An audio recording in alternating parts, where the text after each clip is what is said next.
With a public hearing, so I will start with the public hearing address. I'm Mark Pendergraft, and I'll be chairing this morning's our public hearing.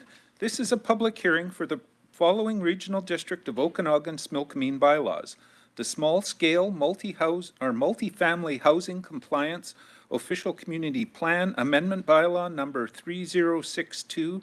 2024 and Electoral Area H zoning bylaw number 3065, 2024. The proposed bylaws and related information, including written comments received to date, are available for review at the head table. At this public hearing, all persons wishing to speak will be given an opportunity to do so and are asked to commence their remarks by stating their name and address. Written comments may be submitted before closure of this public hearing. Anyone wishing to speak at this hearing is asked to do one of the following. If you are participating in person, please step up to the microphone at the front of the room. If you are participating by a computer, please click the raise hand button, which can be found in the participants panel on the right-hand side of your computer screen. This will indicate that you wish to speak. If you are participating by a phone, please press *3 on your phone's keypad. This will also indicate that you wish to speak. Having indicated that you wish to speak, you will then be placed in a queue until you are invited to speak. All speakers will be restricted to a time limit of 5 minutes until everyone who wishes to speak has had an opportunity to do so. Anyone wishing to speak a second time may do so by following the same protocol of stepping up to the microphone, selecting the raise hand button on your computer, or by pressing *3 on your phone's keypad. To submit written comments, please submit them prior to the close of this public hearing by emailing them to planning@rdos.bc.ca, or for those attending in person, by placing them at the head table. I will now ask Chris Garish, Senior Manager of Planning, to outline the specifics of the proposed bylaws. Please go ahead, Chris. Great, thank you, Chair. So just some background context for the board and for the public who may be attending the public hearing. So the changes to the OCP that are proposed today are in relation to amendments to the Local Government Act that were introduced in 2023 and that mandate certain residential densities in zones across the province. The Act is now defining what it calls a restricted zone, and that's one in which this maximum new density of 2 dwelling units per parcel is not allowed. The regional district has some of those. We also have policy statements that speak to existing densities in the low density residential zones. And so the amendments to the OCP bylaws today are proposing to update those policy statements to reflect the new requirements of the Act. In addition, in December of last year, the minister also released a policy manual in relation to site standards. And the Act requires the regional district to consider this manual when it's amending its zoning bylaws to ensure compliance with small-scale multi-unit housing. Really, the thrust of the policy manual is to create a favorable regulatory environment, so to remove hurdles to development such as variance requirements or other development permit requirements. The province had some comments on DPs and some of the guidelines that you can find in your typical DP in local government bylaws, such as landscaping and parking requirements. So those were all taken into consideration in preparing the draft amendments. And so just to summarize in relation to the actual OCP amendments, so for the low density residential zones, it's proposed to bring in a new policy statement that speaks to the Local Government Act requirement of 2 dwelling units per parcel, and then also to bring consistency to the medium density residential zone and having that specified as 75 dwelling units per hectare where serviced by a community water and a community sewer system. And these proposed OCP amendments would apply to the OCPs for electoral areas A, C, D, E, F, G, H, and I. And then with regards to OK Falls, because it is an urban growth area with community water and sewer, the Act does require higher density requirements.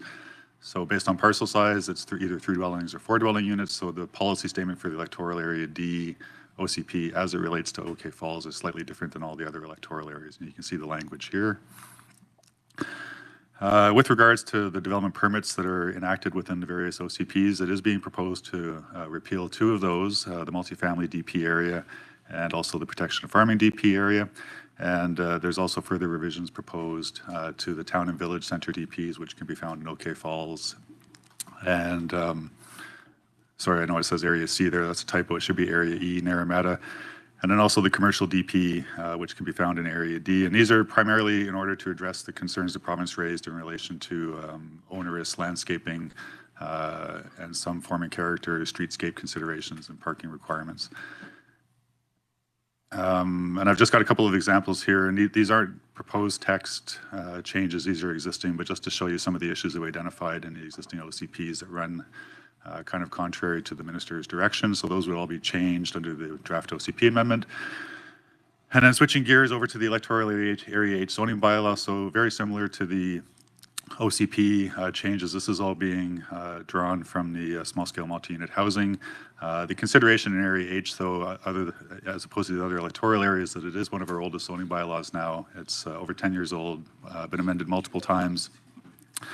And so in order to introduce those SWH amendments, it was deemed more appropriate to repeal and just bring in a new bylaw that addressed all the issues that needed to be done. So the changes in H, some of the more significant ones would be to ensure the 2 units per parcel. In terms of flexibility, which the province is encouraging with zoning bylaws to consolidate the existing residential zones down into one. Whoops, skipped over here. To introduce more flexibility in terms of permitted dwelling types allowed in the low density residential zone. So you can see here that it's being proposed to add a duplex dwelling unit as a permitted use where they're servicing, and also an accessory dwelling as a permitted use, which isn't currently occurring in all the area H zones. Again, where servicing is available. And again, this to reduce barriers to development, such as regulatory hurdles, the province is encouraging larger building envelopes be provided on parcels.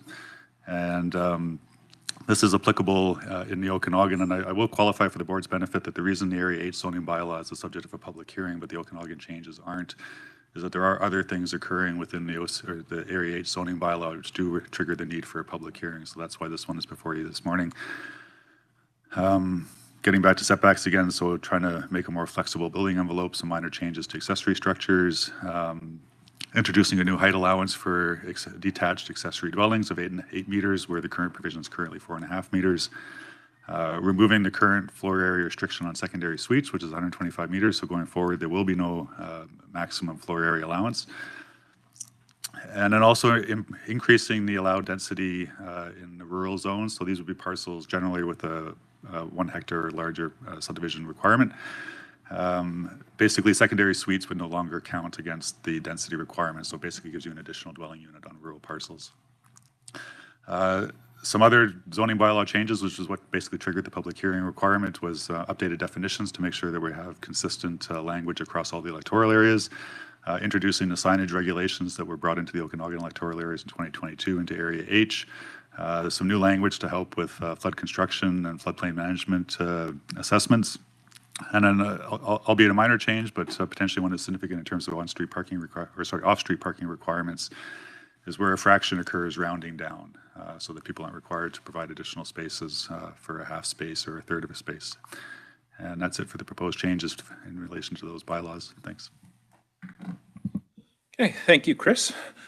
I will hereby declare the public hearing open and ask if there is anyone who wishes to speak to the proposed bylaws. And I would suggest, if possible, if we could speak to them in order of bylaw number 3062 first, and then, which is for the main part, and then bylaw 3065, which was specific to Area H. If you want, ma'am, come up and the little button in the center of that console there, you should hit that and the green light should come on and you're free to speak. Go ahead. Thank you. My name is Cheryl Berry and I live in Naramata. I oppose the proposed changes to the OCP set out in bylaw 3062 and the zoning changes set out in bylaw 2800.37 insofar as they're not mandated.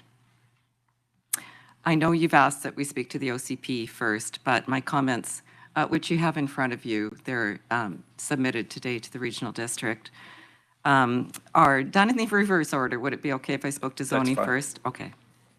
Concerning the zoning bylaw, I want to say that there is a housing shortage affordability issue in BC, but that the proposed changes to the Area E OCP and zoning for RS1 and RM1 will not address the housing issues.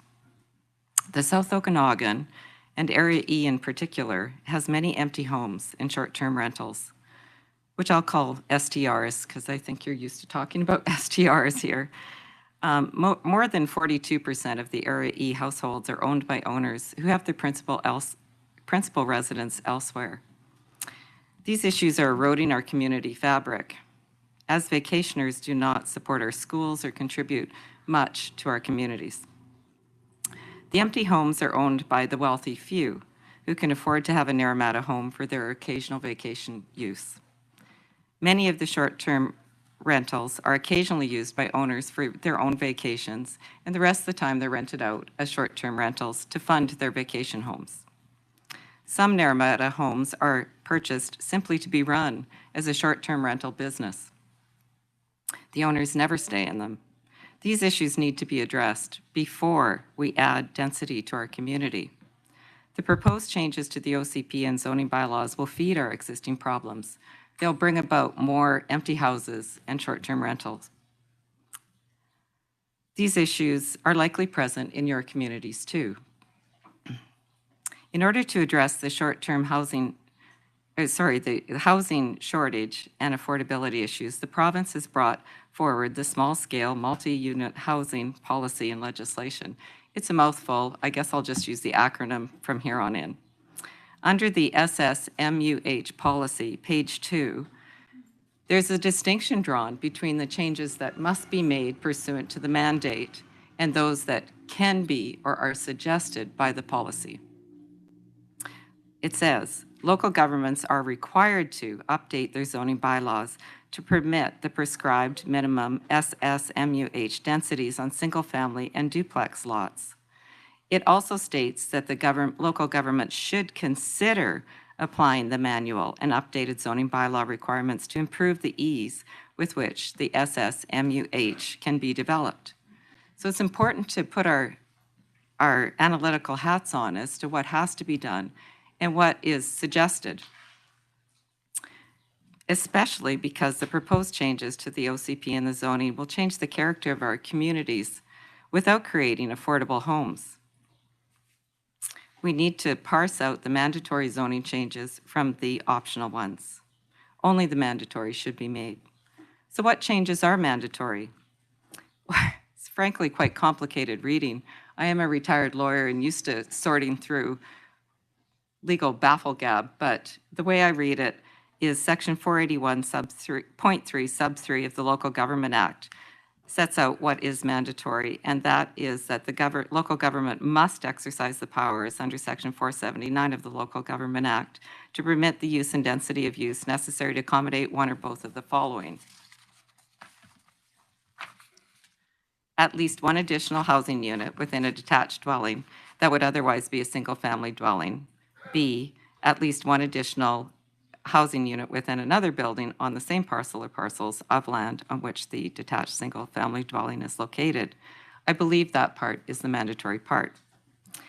SSMUH requirement for a minimum of 3 to 6 units on a lot are exempted if the land is not connected to a sewer system that is serviced by the regional district or a municipality.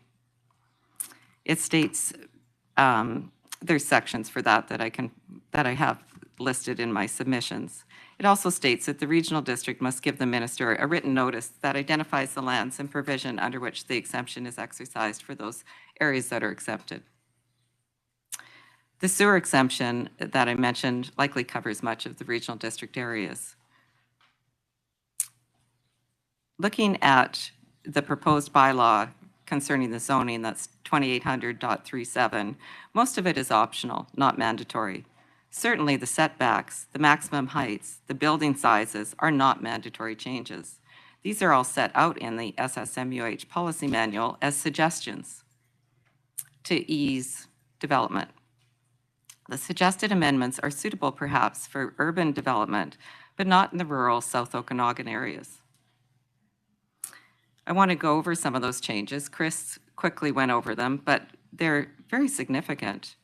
Concerning the low-density residential zones, the interior side parcel lines Currently, we have 1.5 meters of setback. That's being dropped to 1.2 in the proposal. The exterior side parcel lines are dropping from 4.5 meters to 3 meters. This makes a significant difference to what the developments look like. Most concerning is the proposed change in the maximum heights.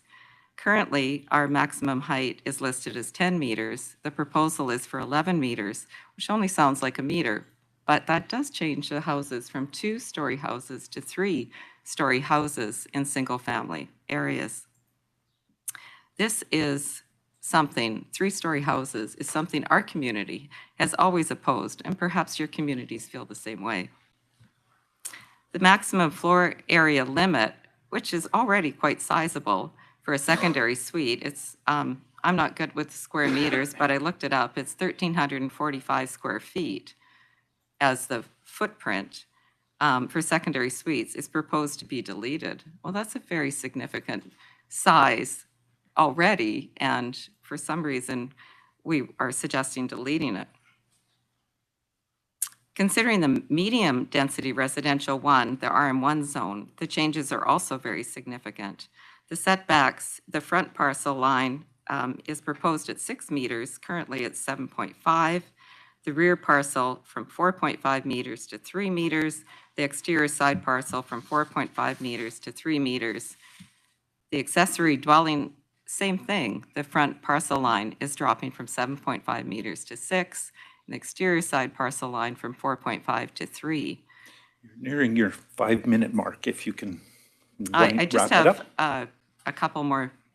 Quickly, go ahead. Okay. Very concerning is the maximum height changes from 12 meters to 15 meters. So what we're really looking at is that this new zoning bylaw will allow 4-story apartment buildings with very modest setbacks. These zoning changes are not appropriate for our small communities in the South Okanagan. The building sites will be crowded and tall, and we'll lose our precious cooling trees and green spaces. These changes are more suitable in urban settings. Along with many others, I worked on the OCP review process for Area E for the past 2 years, longer than that. We were repeatedly told that the zoning would save our community's character and beauty. Now, only 3 months after our OCP was passed, these significant changes to zoning that are not required by the SSMUH are being proposed. Almost no one in our community, and perhaps your community, knows that these proposed changes are taking place today, or today's vote, or the significance of them. There was just over 1 week's notice and hundreds of pages of material to review. I believe that there would be a groundswell of opposition to the changes that I have highlighted if there'd been time to engage the community. I hope that you share my concerns on behalf of your communities. I respectfully request that you vote to abandon the proposed changes to zoning insofar as they are not mandatory.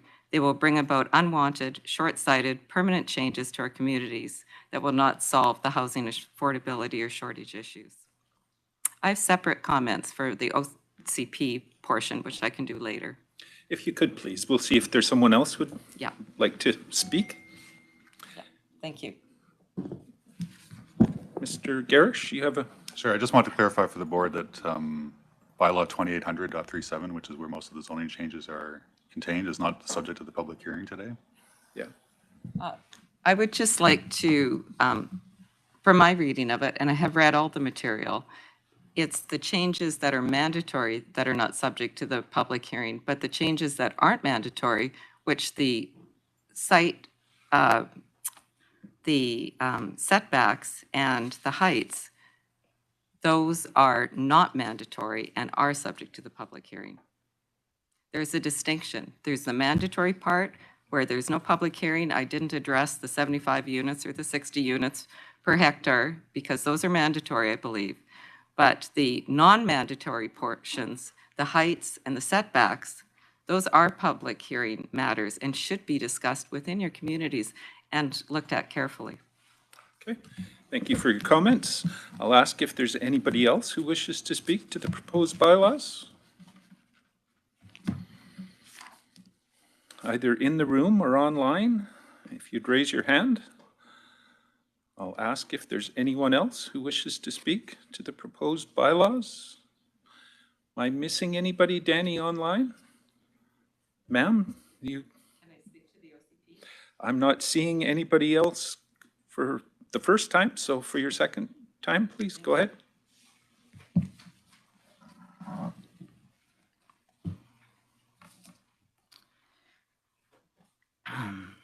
Concerning bylaw 3062, these are the OCP changes proposed for, I'm only speaking to Area E, but for all of your respective areas, my comments would be pertinent. I just didn't read anyone else's specific changes to their character and form. But concerning the changes proposed in section 5, sub little I, or little 1, 2, and 3, again, I'm asking that they be abandoned unless they are mandatory changes. The proposed changes to the Naramata Village Center Development Permit Area in section 5, sub 5 are unwelcome and unnecessary and certainly not mandatory. Through our OCP process, consensus was clear that our residents want to maintain rural charm and character, a hallmark of Naramata. Again, my comments could be the same for any of your communities. The proposed changes delete the reference to upper floor setbacks, large ground floor windows, entrances from public rights-of-way, and other beautifying features. None of these proposed changes are mandatory, and they will negatively impact our community's appearance forever. I ask that you vote to abandon section 5, sub 5 of bylaw 3062 and other non-mandatory sections in the OCP bylaw.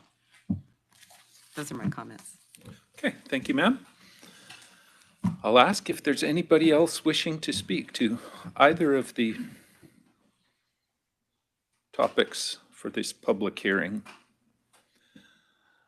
I'll ask for a second time. Anybody wishing to speak? Just anybody else that I'm missing, Danny, online? I'm not seeing any hands raised, so for a third and final time, I'll ask if there's anybody who wishes to speak.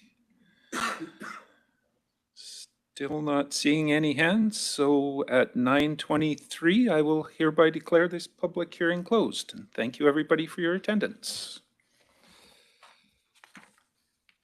We'll move straight on to committee meetings.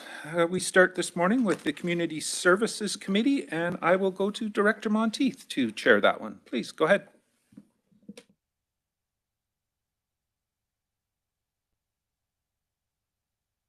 Sorry, thank you. I'd like to bring the Community Service Committee meeting to order. It is at 9:23. I'd like to call for a motion for the agenda to be passed. First, second, all in favor? Thank you. Moving over to item B, Civil Forfeiture Office Grant, CAO.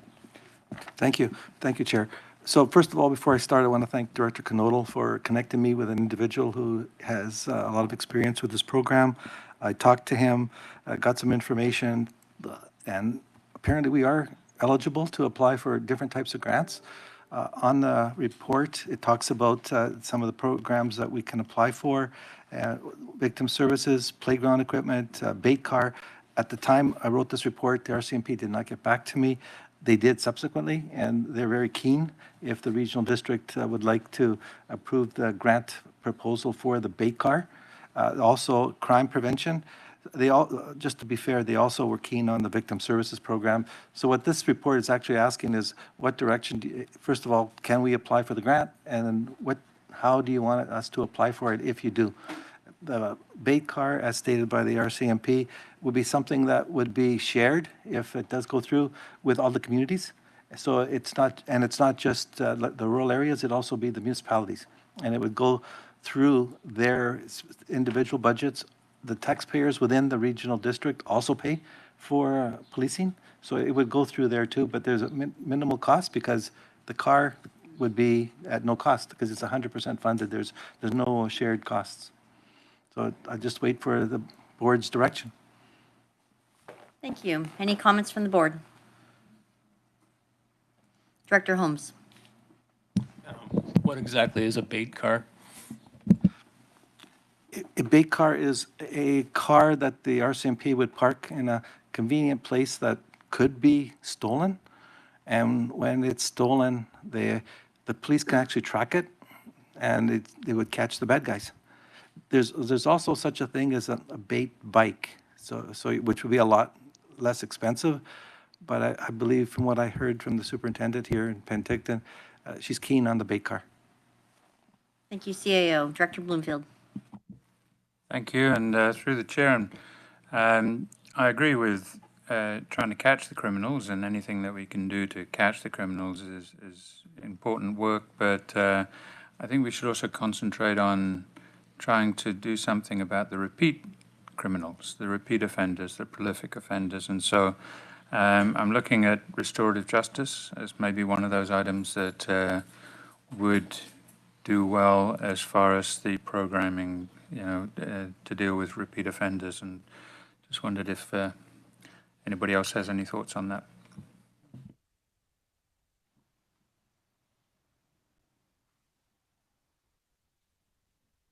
CAO. Just to let the board know, that is an eligible grant application also. Director Holmes. I think the RCMP would know best in what they need, and we should kind of take their advice, listen to their advice on this. Director Coyne. Yeah, this is a good program. I'll make the motion that's recommended. Okay, thank you. Sorry, CAO. Just to be fair, I'll read out, I received this email yesterday, so from the RCMP. So as I stated about the bait car, it says the team was able to contact and oversee the bait car program. They would recommend that. But they also stated, you mentioned victim services. This is a great option, and also restorative justice for community policing. So just so that you hear what they gave me. Thank you. I saw Director Roberts seconded. Director Coyne Sr. had a comment. I was just going to make the motion. Thank you. Thank you. Director Roberts, do you have something? Yeah, thank you. And I wanted to ask a question in regards to victim services. So is this something that would also top up, for instance, I know some communities are already paying for victim services, and then some of us through the policing have victim services. Would this be able to bolster up and provide us with more victim services in our communities, which I would really like to see? Thanks. Thank you. CAO? So I wouldn't recommend that it would reduce taxes and add it on, but it would top up. So for that 1 year, we can apply for one grant each year. And that's something that I think that we could put on the board's agenda, that the board each year can concentrate on something, get your best bang for your bucks, so we can come back with more reports on this. Thank you. Any further discussion? With that, I will call the motion. All in favor? Thank you. Anybody opposed? Thank you. With no further business, I'd like to close this committee meeting. To this chair, please. Okay, thank you, Director Monteith. We will now go to the Environment and Infrastructure Committee, and I'll go to Director Taylor to chair this one. Go ahead.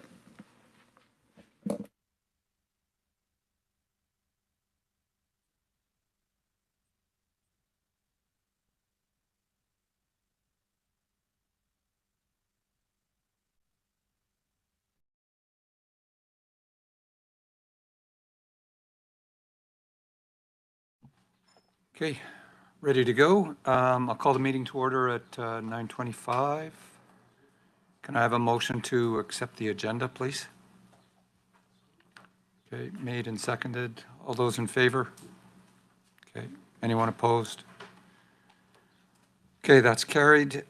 First off, we have a delegate, so I'll turn this over to the CAO for introductions, please.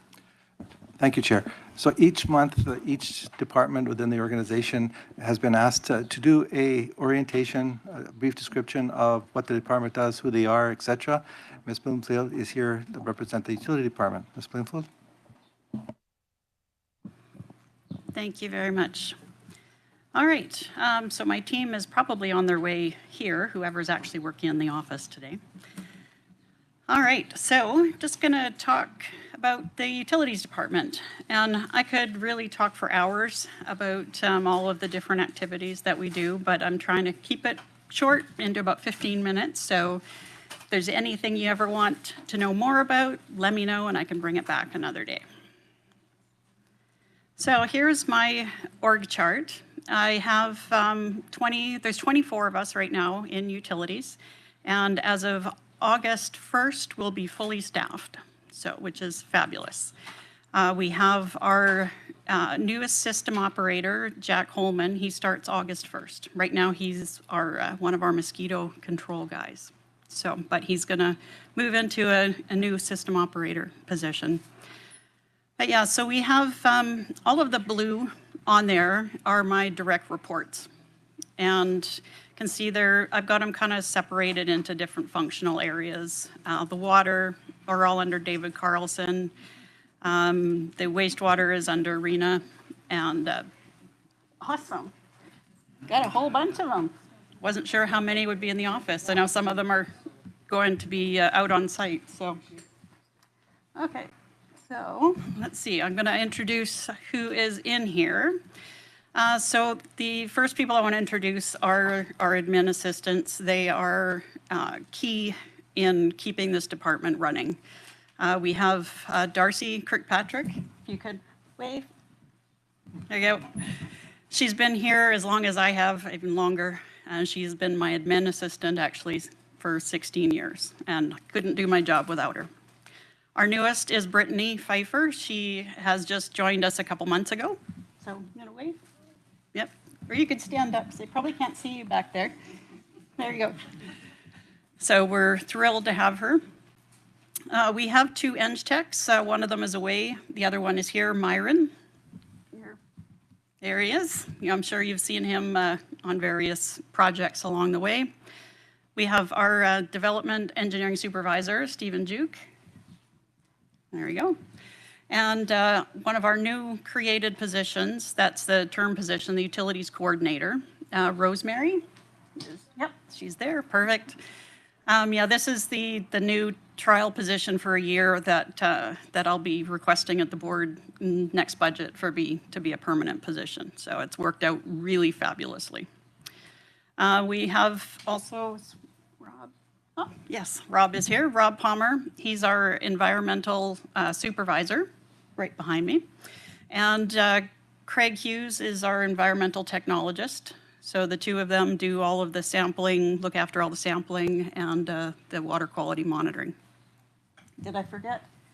Oh, yes, of course. How could I forget? Shelley, our project coordinator. She oversees the mosquito control program and all of the outside agency collaborations, OBWB, OASIS, and the like.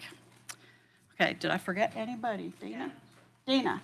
Yes, Dana. I was hoping she was here too. She is our student for the summer. She's our water quality and conservation student. So we're thrilled to have her. She's been fabulous. All right, and I think that is everybody who is in here today. Yes. All right. I was very pleased to see them all here because I know a bunch of them have to go out onto various sites. So, but yeah, we've got a very active and busy department. So basically, I put our department, we kind of have four functional areas. We have our water and wastewater, which are more of the operational day-to-day, running the treatment plants, running the distribution system, the collection system. The operators have items they have to do daily, weekly, monthly. There's always a lot of work to do. The environmental and the capital works function areas are more of a collaborative. They involve many other departments and many other outside agencies. So I'm just going to talk about each one a little bit more. So the water. Our water group, I did talk about our water systems, I think back in the legislative workshop in the fall. So I'm not going to go into too much detail about our water systems. If you ever want to see that again, I can certainly bring back that presentation on each of the water systems. But essentially we have 10 water systems and we look after over 150 kilometers of water pipes. There's 450 fire hydrants, and each year, each of those has to be maintained. So it's a lot of work. 15 reservoirs, they do annual cleaning on several of them, various, wells, lake intake, pump stations. And there's a lot of things that the operators have to do on a daily basis just to keep preparing and providing potable water for everybody. And there's several other programs that I've lumped under the water there. The cross-connection control and the water metering program, those are things that we're working on right now as well, implementing. The water meter stuff we'll be bringing back probably in the fall to show you kind of our implementation plan.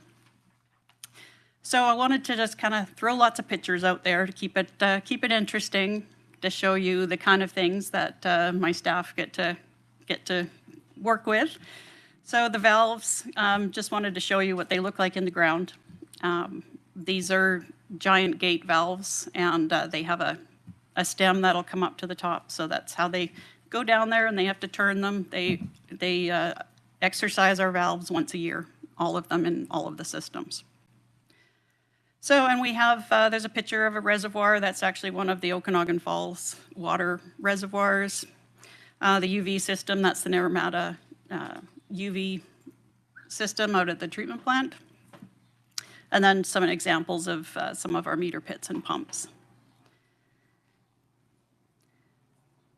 So we also look after dams and diversions. So we have the Shinnish Creek diversion. You can see that it's a lot of very old style pipe, but it works great in wooden and the corrugated steel ditch. And the Chain Lake Dam and Spillway is one of the things that we actually have with our Capital Works group right now that are working on replacing that spillway.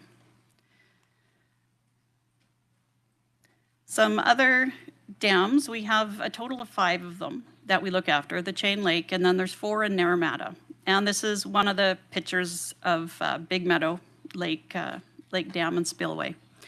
We have quite a bit of work that we're doing up in those Naramata dams this year and over the next couple of years. The Naramata Flume runs between Robinson Creek and Naramata Creek, and it's primarily used right now for environmental flow needs. So keeping the fish alive essentially in Naramata Creek during the summer months. But it's a seasonal thing that the operators start up in late spring, and it runs all summer. So, but it also needs some work in the next coming years.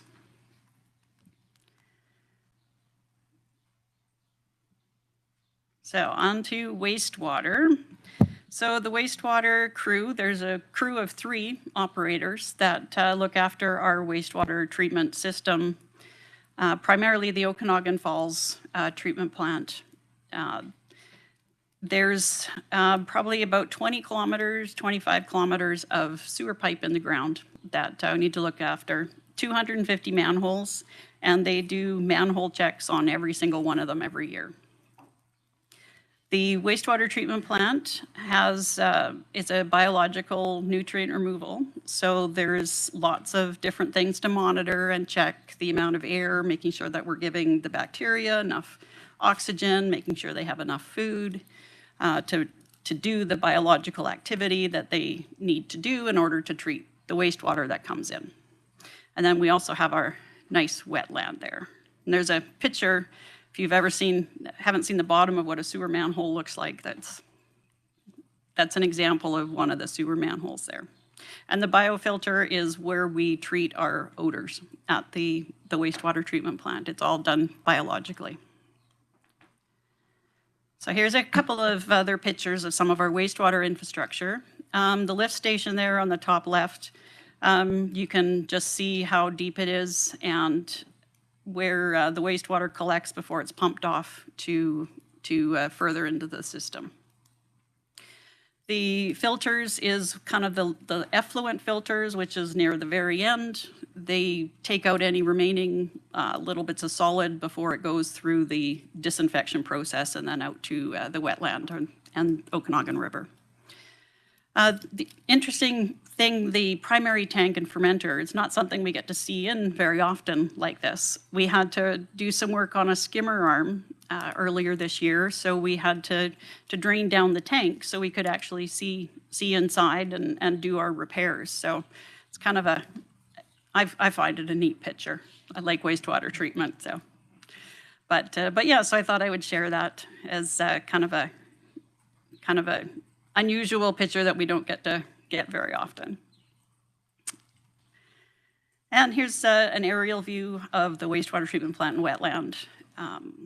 So we're very proud of our wetland, and it's functioning fairly well. There's always growing pains with it, but it's definitely impacting in a positive way the effluent. So, all right. So, moving along. This is a map that I showed you with our water system, showing you where they are, and just wanted to kind of show you where our water systems are and our wastewater systems. The green stars, we have a water and wastewater system there, and then the blue are where we have the dams and spillways or diversions. So you can see we're spread out all over the place. We have a lot of operators going all over to our different systems. When we have capital works projects, our crew have to go out to the different sites. So we're quite active all over the regional district.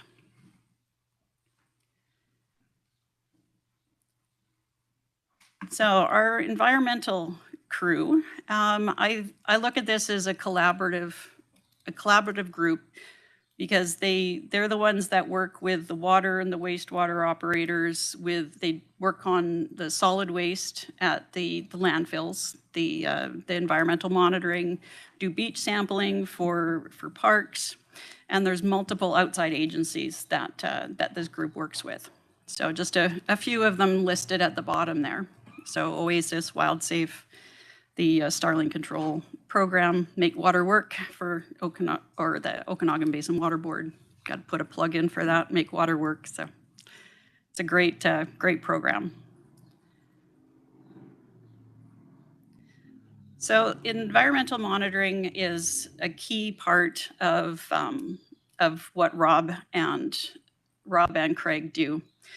They look after the potable water systems for all 10 of them, bacteriological, quality, chemical, and physical compositions.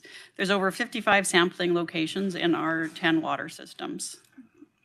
And they oversee either directly collecting the samples, or they oversee the operators taking the samples and bringing them in. And then all of these go out to Caro, to the lab up in Kelowna, where they all get analyzed.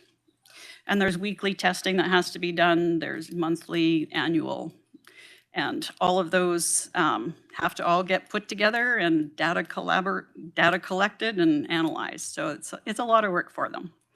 The wastewater, a lot of the daily performance items are done by the operations staff down there, but there are some other things that have to go to Caro for regulatory testing. And there's various river and lake sampling. We have in our operating certificate, we have to do certain downstream and upstream testing of the wastewater treatment plant, just to make sure that we're not negatively impacting the river. So, and we also have a variety of groundwater wells that we also test in the area, just to make sure that anything that could be leaving the system isn't going to impact drinking water wells as well. And the beach sampling, we look after this for parks as they need it to do for coliform monitoring for the safety of the swimmers. And I just love the little cartoon there on the right, good and bad way to test, water. So couldn't resist putting that one in.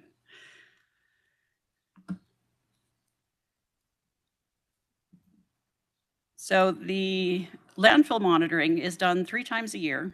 And what they do is they monitor the leachate being generated, what qualities does it have, how is it changing? And we always watch for migration of the leachate on the site and leaving the site. There's also gas probes that they monitor to look at what methane might be being produced from the landfill itself. So there's about 40 groundwater wells that they do on a triannual basis that they have to go through, and just the picture on the right there kind of shows them doing some of the testing work there. And so there's 12 gas probes and 10 surface sample sites that they have at some of the landfills.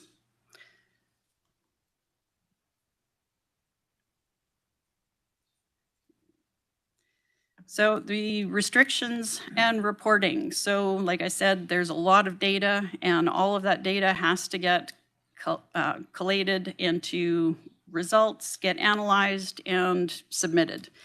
The annual water quality reports, those are for IHA, and they're available to the public for information.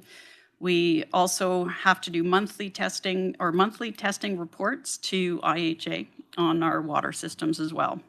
So there's a lot on that side for the reporting. There's also the annual testing, or the annual operations and monitoring report for the wastewater treatment plant as outlined in our operating certificate. The restrictions are also kind of looked at after by our environmental group, who are sort of the wide net source protection, watershed protection, water quality. So this is group. Shelley is the one who works with the operators on determining the water restrictions. She's involved with the outside agencies quite a bit, part of the drought management team, and she works with OBWB on several of the committees as well. So she's very active in keeping up to date on what's going on with drought and what our water restrictions should be at any given time. Each of the systems might be a little bit different because of how the source is, whether it be water from a lake or from a well. They're all a little bit different. Because we certainly don't want to have happen in the middle there. Where did our groundwater go? So we're trying to be very cognizant about that. All right, and mosquito control program also falls under the environmental crew. So operating through March through September, I know I've talked about the mosquito control program quite a bit over the last couple of years, so I'll keep it very brief. We have a fabulous team that go to over 400 sites and treat them on an annual basis. And we use the BTI pesticide, which is very target specific and non-toxic to other species.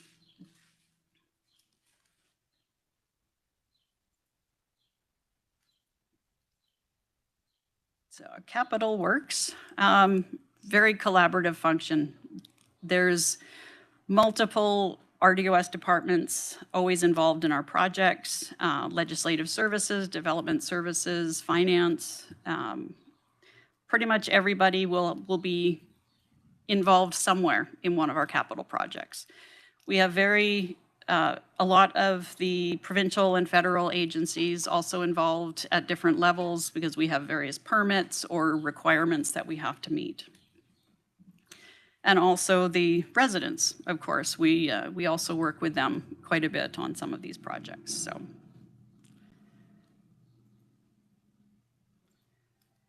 All right, so just a little bit about the capital development projects. This is the group that oversees all of the infrastructure. They look at the feasibility, condition assessments of things. We do the master planning, capital plans, review development impacts on services when we get referrals from planning. And we're the group that looks after the utility acquisition process as well. We have, like you know, several underway right now. The Gantt chart itself that you guys have has over 50 projects for the utilities department this year, and we're doing pretty well on them all. So we're very, very busy with all of our projects. So I'm not going to go into any specific projects. If you guys want more information on any of them, be happy to go into much more detail on any of them.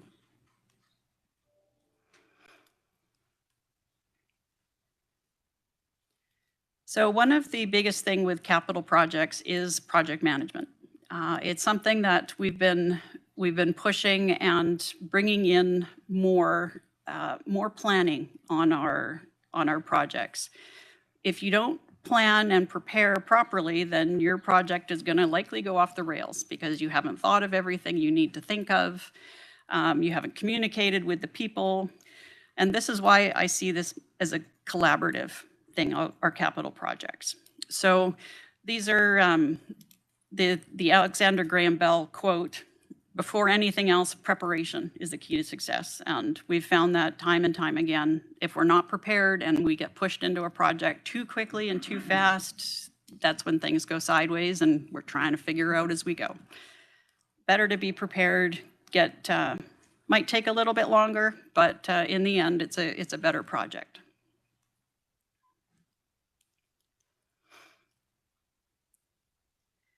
So can't talk about utilities without some of our legislative requirements and some of our main pieces of legislation that we have to work under and with, and the provincial ministries that we frequently work with.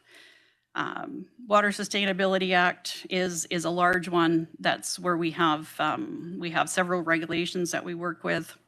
Drinking Water Protection Act is what governs all of our water quality, water protection. And the Environmental Management Act, we have many under this one as well, as where our wastewater stuff lies. And there's many other acts and regulations, but those were kind of our main ones that we have a lot of workings with the ministries that I've listed there. So, and the final bit of info that I wanted to leave is the utilities. We're a team, and we work together to get the common goal of providing good service to the residents for the water or the sewer, mosquito control, whichever is under our mandate. So yeah, so that is essentially very high level, the utilities department, and be happy to answer any questions.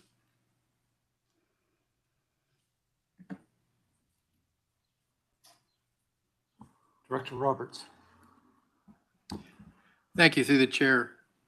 My question, you were talking just recently about the different ministries that you work with.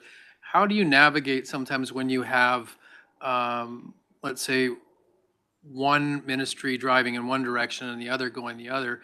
And how do you deal with, like you were saying, pre-planning things coming up? And we're seeing with, for instance, like with Bill 44, densification in areas where we don't necessarily, well, we don't right now have the water for such capabilities. Does that become a part of your pre-planning, or is it something that you take back to the ministry and just, for instance, we'd have to double our services, et cetera? So how do you navigate those types of situations? Thank you. Thank you, Chair. Yeah, we do have discussions with the ministry. I know that specific topic, that's why we've asked for extensions on specifically Okanagan Falls before we need to implement that type of density, because we don't have enough infrastructure. There is no way that we could support density of that type for our water or our sewer system there. So yes, we do talk to the ministries that provide us our permits and operating certificates, but right now it's sitting more with planning that particular thing. But in general, we when it involves more than one ministry, we try and pull them into the same conversation when we're dealing with things. So sometimes it helps, sometimes they don't necessarily communicate still, but that we sometimes just have to be the go-between. Thank you. I know I have Director Miller online.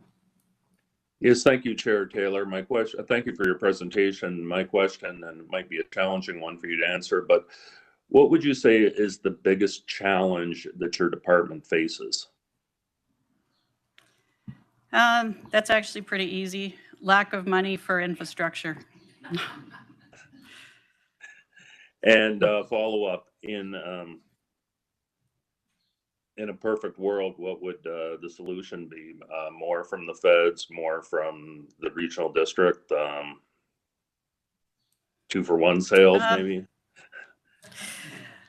I think all levels of government, provincial, federal grants, if it was an easier way to get funding and more of it, there just never seems to be enough to catch up, because we're always playing catch up, and it's very difficult. I'm sure every other municipality knows it's really hard.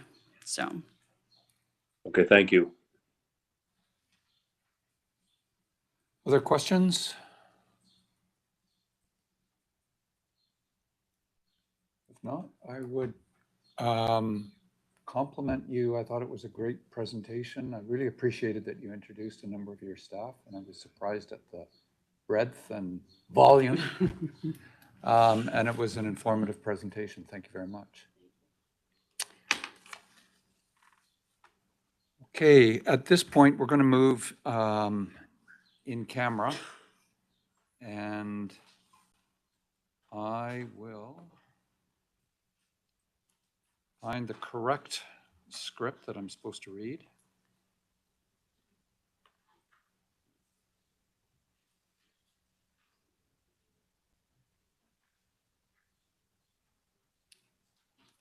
Okay, so I've got a recommendation that in accordance with section 91K of the community charter, the board close the meeting to the public on the basis of negotiations and related discussions respecting the proposed provision of a municipal service that are at their preliminary stages, and that, in the view of council, could reasonably be expected to harm the interests of the municipality if they were held in public.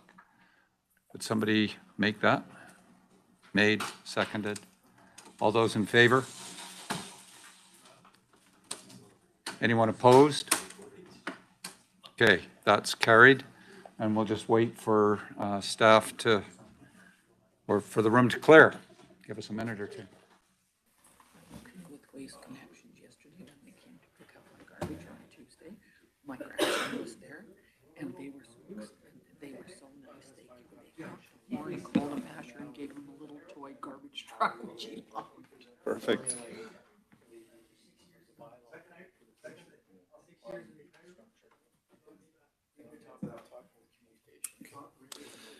Thanks, Danny. We're back on. So we'll go to the Corporate Services Committee. We've got a proposed agenda in front of us with just the one item on it. I'll look for a motion to approve the agenda. Moved, seconded, thank you. All in favor? Great. Union of BC Municipalities meeting requests, CAO. So thank you. UBCM is coming up fast. Some staff members have already started some reports. However, the board, to make it official, needs to verify which ministers and which areas that we're going to be concentrating on. I'll pass this on to Christy here so that she can go through what has been asked for by directors, and the board can vote on if we can proceed. Ms. Malden. Thank you, Chair. So there's quite a few here. We did try to get a little bit of background from each director as they brought forward the request, and we will seek more from that so that we can develop proper materials to leave behind at each meeting. So at this point, we're looking at the minister's staff meeting, so that's deputy minister and such. We were advised that many of the ministers simply won't be there because of the election year, and this was our best bang for the buck. We want to get those meeting invites in as soon as possible with the information that they need so that we stand a good chance of getting our meetings, because I know every local government will be going for the staff meetings this year. So the first one we have is to allow the regional districts to become a taxing authority, and that is something that the CAO had brought forward. And so I think maybe what we can do is with each one, we can just determine whether the board would like to proceed with the meeting for that. Okay, this also went to Silga and was approved there, so I think we should follow up with it. Okay.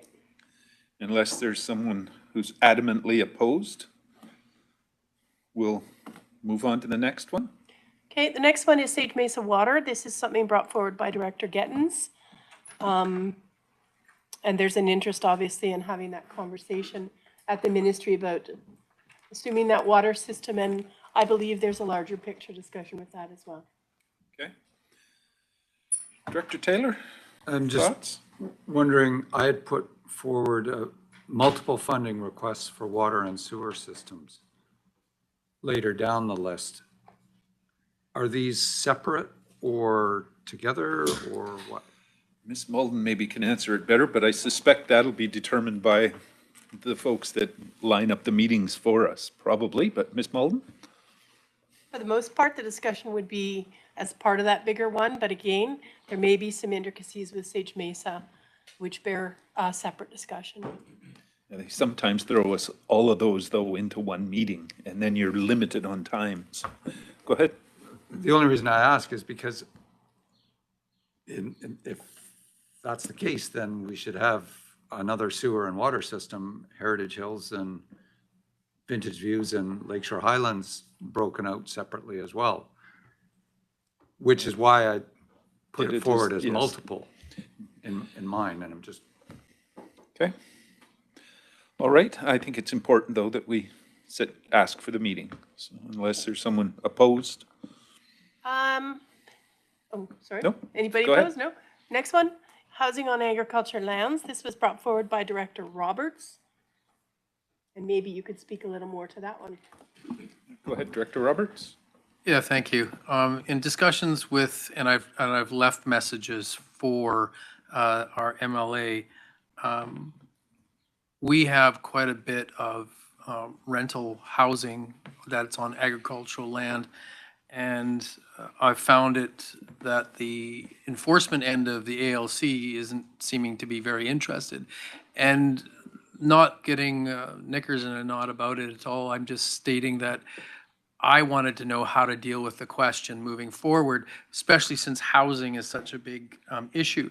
So for instance, my question was, when we're looking at staying within the footprint envelope that is allowable on agricultural land, is the province itself supportive of rental housing on agricultural land, you know, beyond the scope of like a single house when we're talking about some of these multiple places, as long as they fit? Because there seems to be a challenge between when I'm dealing with the ALC and if I'm moving forward and looking at agricultural zoning and the like, you know, there's no sense in me putting rules and regulations or looking at issues that don't seem to be an issue with the Agricultural Land Commission and/or is a push for supportive housing from the ministry and supported by agriculture. So I had that question. I've not had a solid answer back. So this is where I wanted to have that dialogue and questions answered. Thank you.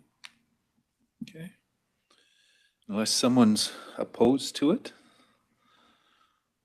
we can make the application to have that one. Next. Excuse me, the next one is Headley Improvement District. Again, Director Roberts. Go ahead.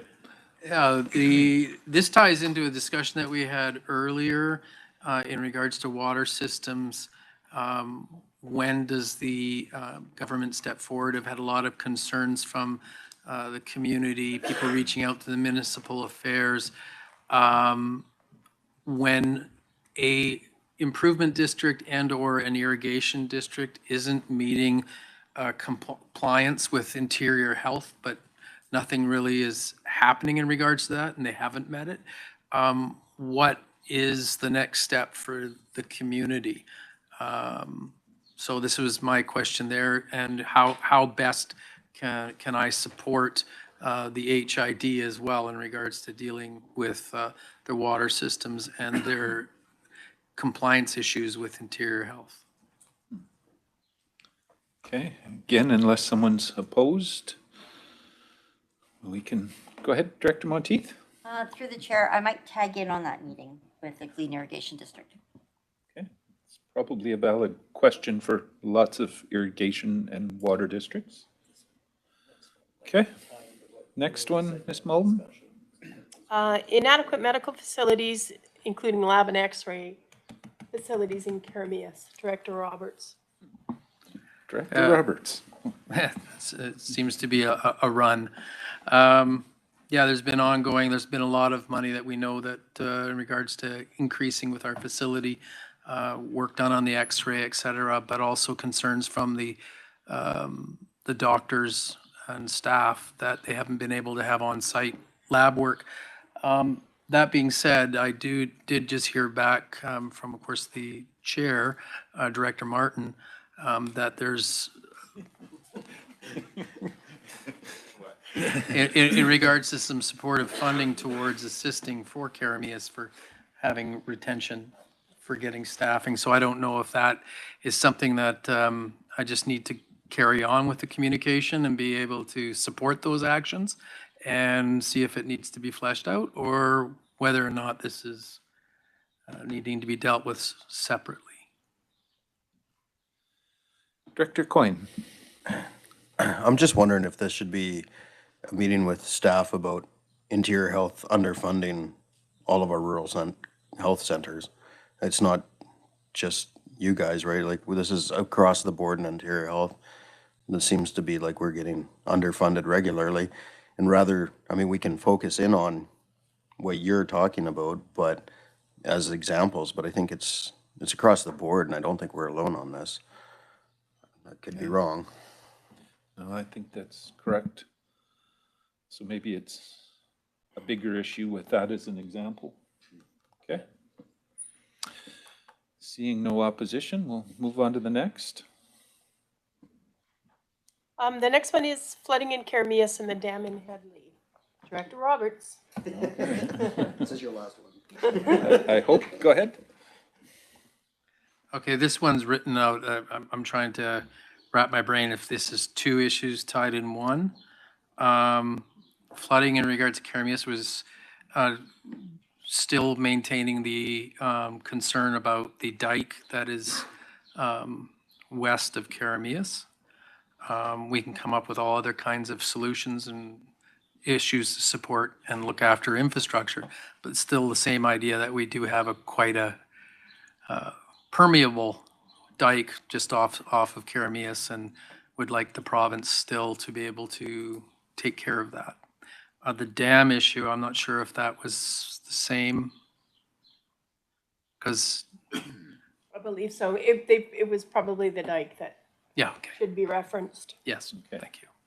So that can be corrected. I'm not seeing any. Yeah. Absolutely. Next one.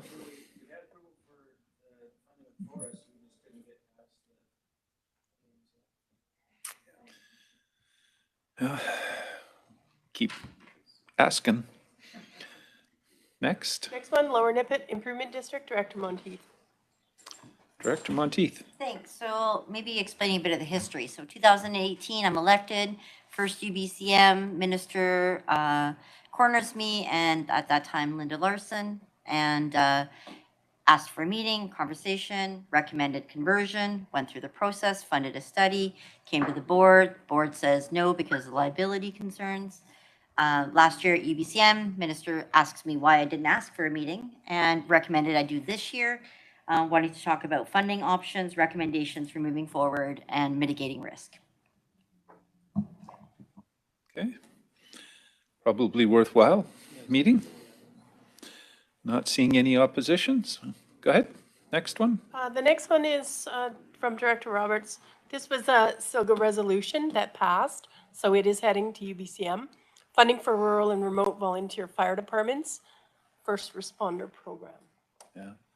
Okay, I don't think there's a need to speak to this one. And that was last year that actually I had that move forward. Yeah. Do we want to follow up this year with the ministry on that? I don't know that there was any results, so to speak. What staff? Go ahead. What staff? Like, is that going to go to EMCR or is that going to go to finance? Because if we're going to ask for a tax receipt. We'll look in the resolution book to make sure we're getting the right one. Okay. All right, not seeing any opposition. Can't hurt to follow up. Next. Next one is the BC Homeowner Solar Power Incentive Program. This is Director Knodel, and it was a single resolution as well. This one can be removed. It came into being here about 10 days ago, announced by the government for BC Hydro. It hasn't been moved on to Fortis yet, but I gather that's just in the, it will happen. So we don't need to follow up on this one.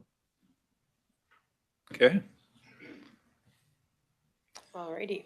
next. Next one is increasing funding for the implementation of new provincial housing development initiatives. Director Taylor, and this was also a SILGA resolution. Went to Silga, didn't get any, I'll take some direction. I don't think they're moving forward with it. I think it Said carried. not recommended, or no, All of ours passed except for one, so it got sent no on. recommendation. is Yeah, what- but it did get carried by the SILGA delegation, and it goes to UBCM. Okay. It's just whether you want to follow up All now right. with ministry or not. Okay, Do you think it's worthwhile meeting with the minister? give me some feedback. Wasting time, and from staff as well. No, I would suggest Not going to get anywhere, but keep banging the drum. it's the only way you get anywhere is Yeah, to meet with their if you staff. don't and- ask, you don't get. Okay. Well, my feeling is we carried the can for a lot of the changes that are being done here. I don't think we got anywhere close to enough money to cover the work that No. Chris is doing. And so, yeah, I mean, we appreciated the grant, but didn't go very far. Agreed. Okay, nobody's speaking against it. Next one, Ms. Mullen? Volunteer firefighter and search and rescue member income tax credit. That's Bill C-310. This is Director Roberts. That was a SILGA resolution. Yeah, I think that one was dealt with. That one was mine, and it's since passed also, the federal Yeah. government. And thank you. So it can go off. Great. Board of Variance. This was one brought forward by Christopher Garish. It was a SILGA resolution as well. And it was the one that got defeated at SILGA. Now it's whether we want to have a meeting with staff. I don't know that it's going to gain traction, to be honest.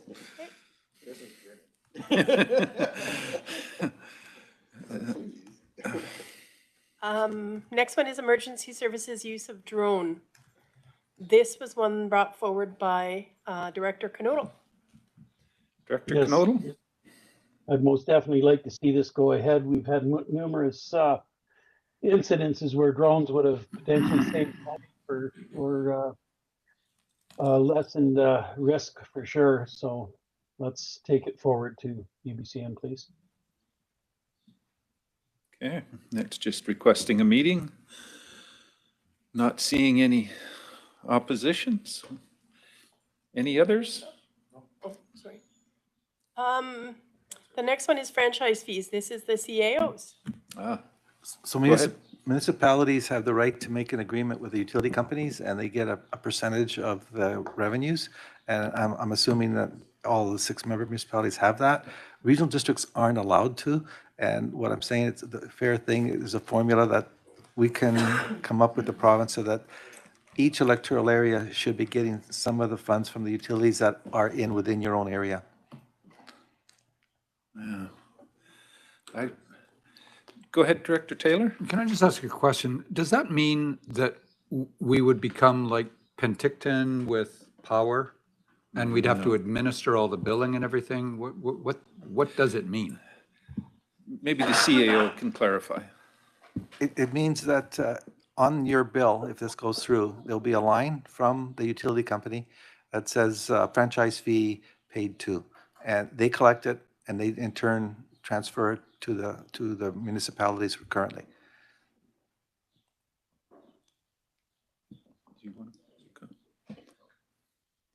Okay.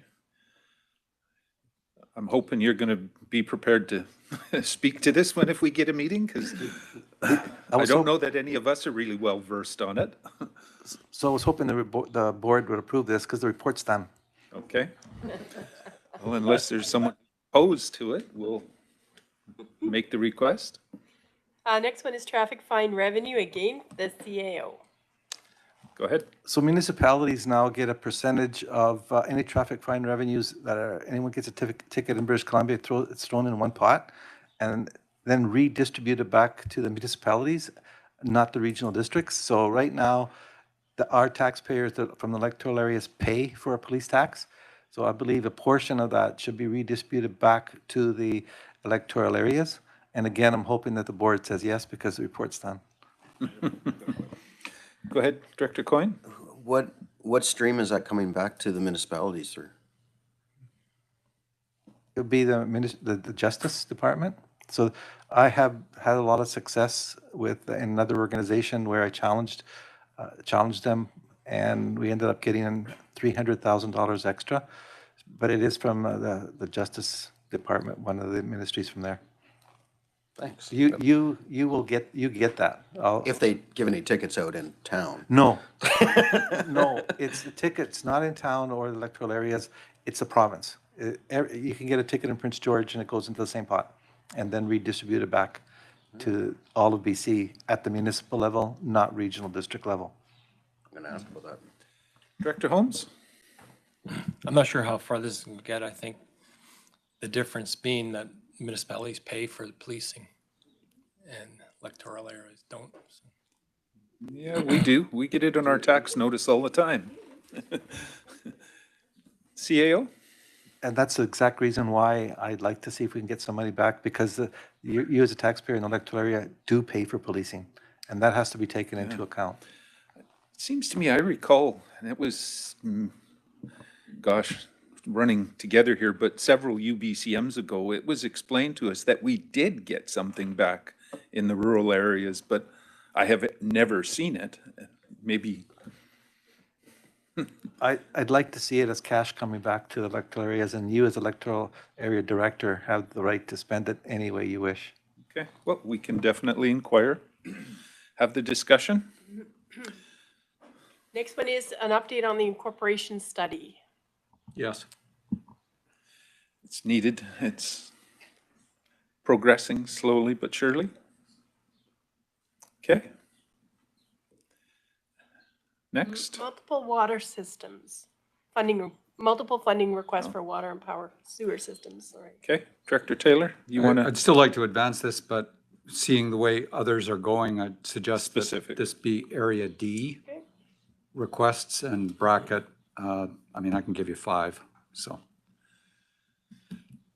Don't need to list them all. I think just keep it to Area D, okay? But, because I thought we would go for the regional district as a whole. Yeah. But.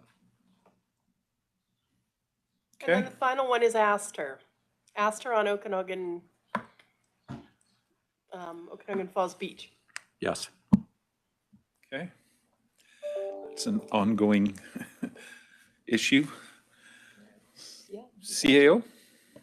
If I can add one, the board's going to be receiving 2 reports from the Protective Services Manager on fire departments attending both motor vehicle accidents, that's one report, and another report on attending medical health issues. And one of the things that would be great is if British Columbia starts paying for fire departments attending motor vehicle accidents. So right now, if someone from another province has an accident and the fire department attends, we can bill that insurance outside of BC. However, if it's a BC plate, we can't. But the report that the Protective Services Manager has a roundabout. But if I see BC can do the right thing, I'd like to take that, and that would be I can write the report. Okay, this has been an ongoing request, I think, over the years too. And there is a way around it. Yeah. And the Protective Services Manager will make a presentation at the next meeting. Okay, it's worth hearing and make the request. Not seeing anything further. Anybody think there's something else we need to add to that list? That extensive list? Not seeing anything. Okay. So these will be forwarded to the board meeting this afternoon for ratification, just so everybody's aware. So there's no motion needed at this. Looking for a motion to adjourn. Moved, seconded, thank you. All in favor? Great. Any opposed? Motion carries. That brings us to the Regional District Okanagan-Smilkameen regular board meeting. We've got a couple of additions to the agenda. We're going to add F5, which would be those UBCM meeting requests. We'll be removing item E2. And this is the reminder, anything on the consent agenda that anybody wants to discuss, to put into the regular agenda, now's the time to do that. Removing E2, it's taken off. Seeing nothing there, so looking for a motion to approve the agenda as amended. Moved, seconded, thank you. All in favor? Great. Any opposed? Motion carries. That brings us to the consent agenda, corporate issues. Looking for a motion to approve that. Moved, seconded, thank you. All in favor? Great. Any opposed? Motion carries. Nothing for consent agenda development services. That brings us to item B, development services building inspections, CAO. Thank you, Chair. The purpose of this report is to seek direction from the Regional District Board regarding enforcement against the property owner of 10-854-116 Avenue, legally described as Lot 8, District Lot 2450S. And it's a addition of a foundation and a secondary story to a dwelling without a building permit.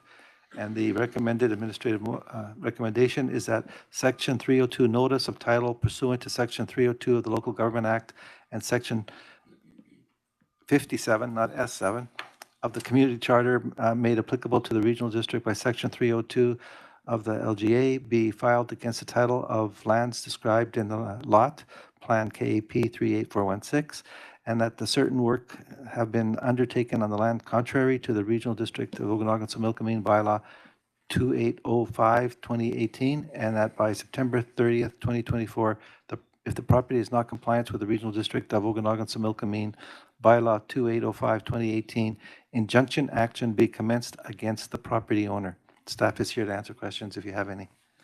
Okay, thank you.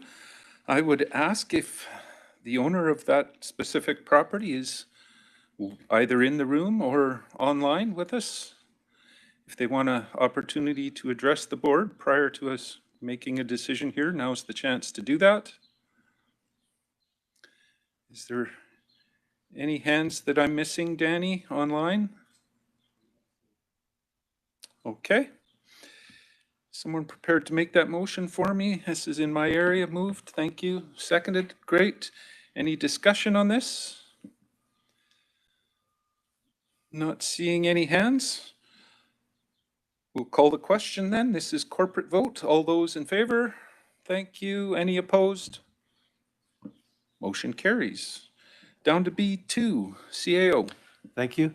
The purpose of this report is to seek direction from the Regional District Board regarding enforcement against property owner of 260 Cypress Avenue, legally described as Lot A, District Lot 1045, and it's in relation to addition to an existing building without a building permit, and the administration recommendation is that Section 302 notice of the title pursuant to Section 302 of the Local Government Act and Section 57 of the Community Charter made applicable to the regional districts by Section 302 be filed against the title of land described as Lot A, District Lot 104S, that certain works that have been undertaken contrary to the Regional District Board be used as 2805-2018. And staff is here to answer questions. Okay, here again, I would ask if the owner of this specific property is in the room or online. If they want to address the board, now is the opportunity to do so.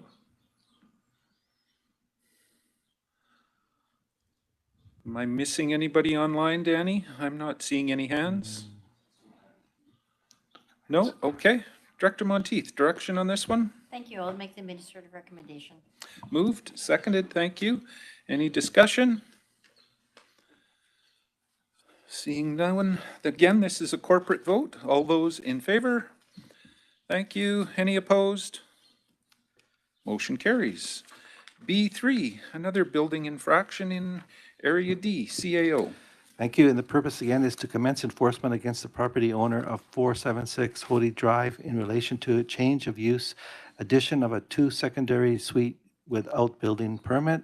And the administration recommendation is that Section 302 notice of title pursuant to Section 302 of the Local Government Act and Section 57 of the Community Charter made applicable to the regional district by Section 302 be filed against the title of lands described as Lot 13, Plan KAP 3995, together with acceptance of and occupied Crown land, that certain works have been undertaken on the land contrary to the Regional District Okanagan-Similkameen per bylaw 2805-2018, and that if by September 30th, 2024, the property is not in compliance with the Regional District Okanagan Building Bylaw 2805-2018, injunction action be commenced without the property owner. Staff has today talked to the owner, and there is some information that the engineer is going to provide an update. And while you please ask if they do want to speak, I believe they're not going to. Okay. I would make that request if the owner of 476 Hody Drive is with us, either in the room or online. Now's the opportunity to address the board prior to a decision. Not seeing anybody on my screen. Danny, nothing? Okay. Director Taylor, direction on It this? just wasn't clear from the CAO's comments if our engineer is going to be making comments today? No, the builder's engineer, so the property owner's engineer. So they're working with They're staff basically to try to get to compliances. Yes. But it's probably beneficial to. All right, I'll make the administrative motion. Moved, seconded. Thank you. Discussion? Go ahead, Okay, Director Federico. Thank you through the chair. Question for staff. How does the small scale multi-unit housing proposals impact this? Because potentially if Okanagan Falls is on a sewer and water, would they then be able to have multiple or have this many dwellings in the residence? Go ahead. Part of the issue was not permitted work. Yeah. So That different is the ballgame. issue is Yeah, that's the the main big thing. issue. But I suspect it might be allowed, but it's not without a permit. Any further discussion or questions on this? Seeing none, again, corporate vote. All those in favor? Thank you. Any opposed? Motion carries. That brings us down to C, Development Services, Rural Land Use Matters, C1, a temporary use permit in Area H, CAO. Thank you, Chair. This application is seeking to allow for the operation of a vacation rental use on the subject property through the issuance of a TUP. The recommended motion is that the temporary use permit H 2023.025 TUP to allow vacation rental use of 102 Missoula Lake Road be approved. Staff is here to answer questions. Okay, I'll go to Director Coyne. Direction? Yes, excuse me. I'd like to recommend the alternate recommendation, which is to deny.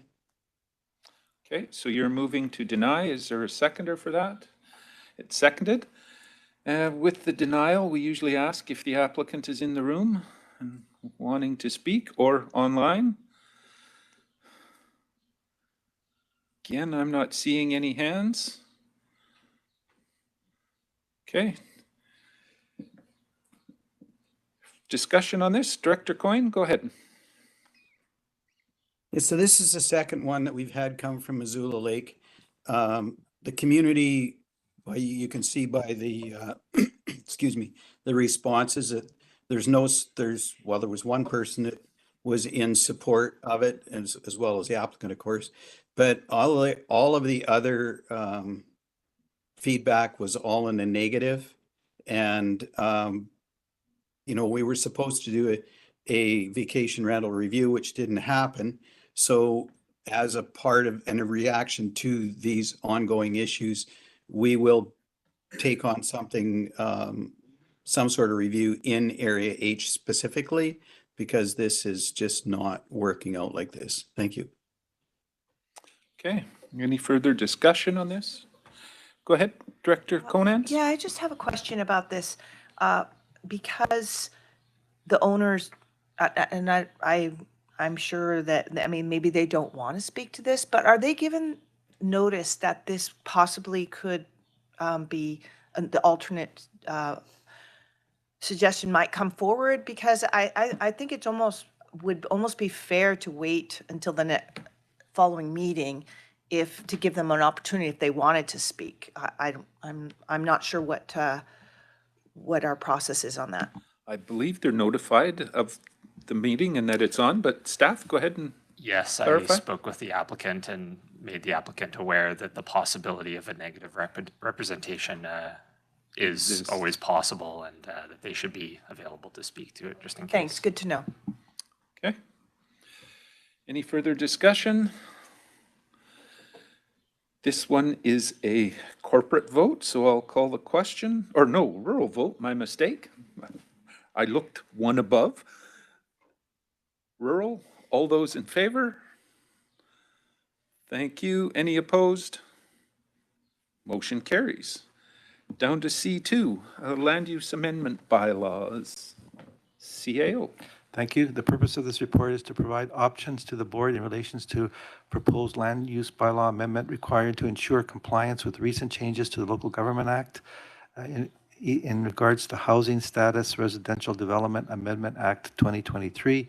The administrative recommendation is that the official community plan amendment bylaw 3062-2024, Okanagan Valley Zoning Amendment Bylaw 2800.37, 2024, and Electoral Area G Zoning Amendment Bylaw number 2781.01 be read a third time. Staff is here to answer questions. Should that be H rather than G? I thought that this... Chris? H is next on your agenda. Yep. Granted. Director Roberts. I'm sorry in regards to this issue being a bit of a broken record. I still feel it's a cart before the horse. I don't really want to see it in the OCP as much as possible. I'm looking at an area that doesn't have the infrastructure to support increased densification. Our OCP directs any further residential to community sewer and water, which our only place that has water is Olalla that we manage, and otherwise it's Karamias. Headley has lots that are 25 by 100, so can't take up any expansion or twinning of their homes with the existing septic. I just think that, you know, in regards to the majority of the proper areas that I have in the ALC, and then the two small communities where their water systems are maxed, as well as the KID, which deals with rural Karamias, that, you know, I'd much rather not be in this, and it's kind of like, you know, show me the money.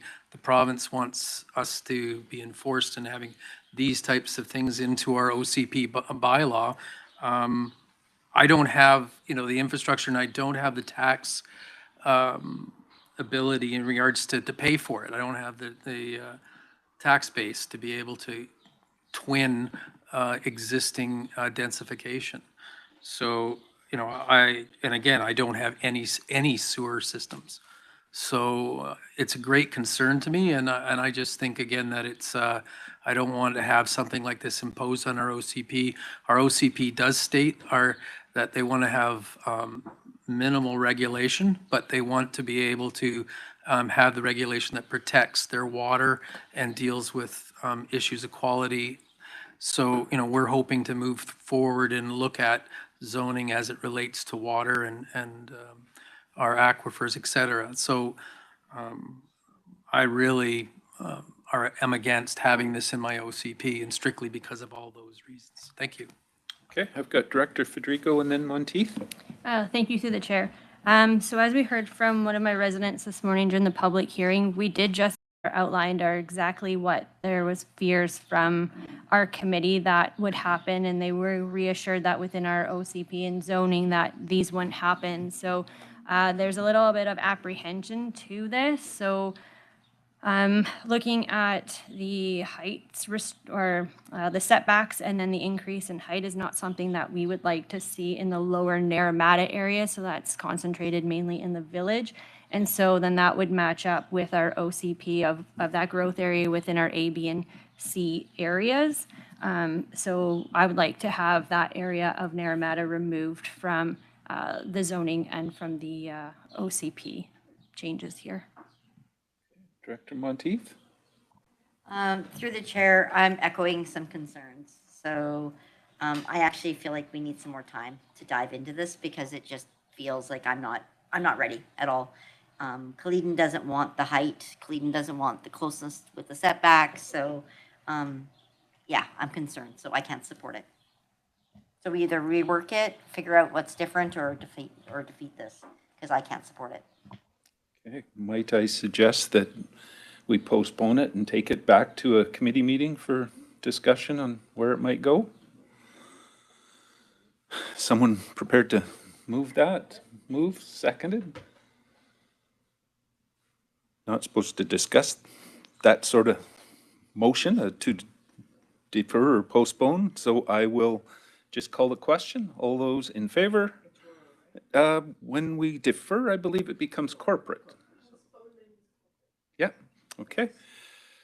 So corporate, all those in favor? Thank you. Any opposed? Motion carries. Down to C3, electoral area H, CAO. Thank you.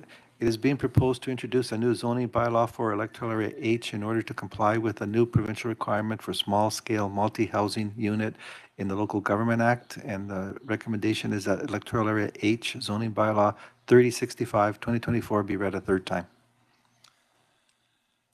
Director Coyne, Senior. I will recommend the administrative recommendation, please. Okay, you're moving it. Is there a seconder for that? It's seconded. It's on the floor. Any discussion?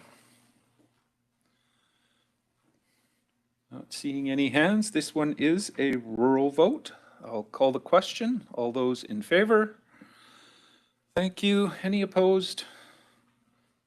Motion carries. C4, Development Procedures Bylaw, CAO.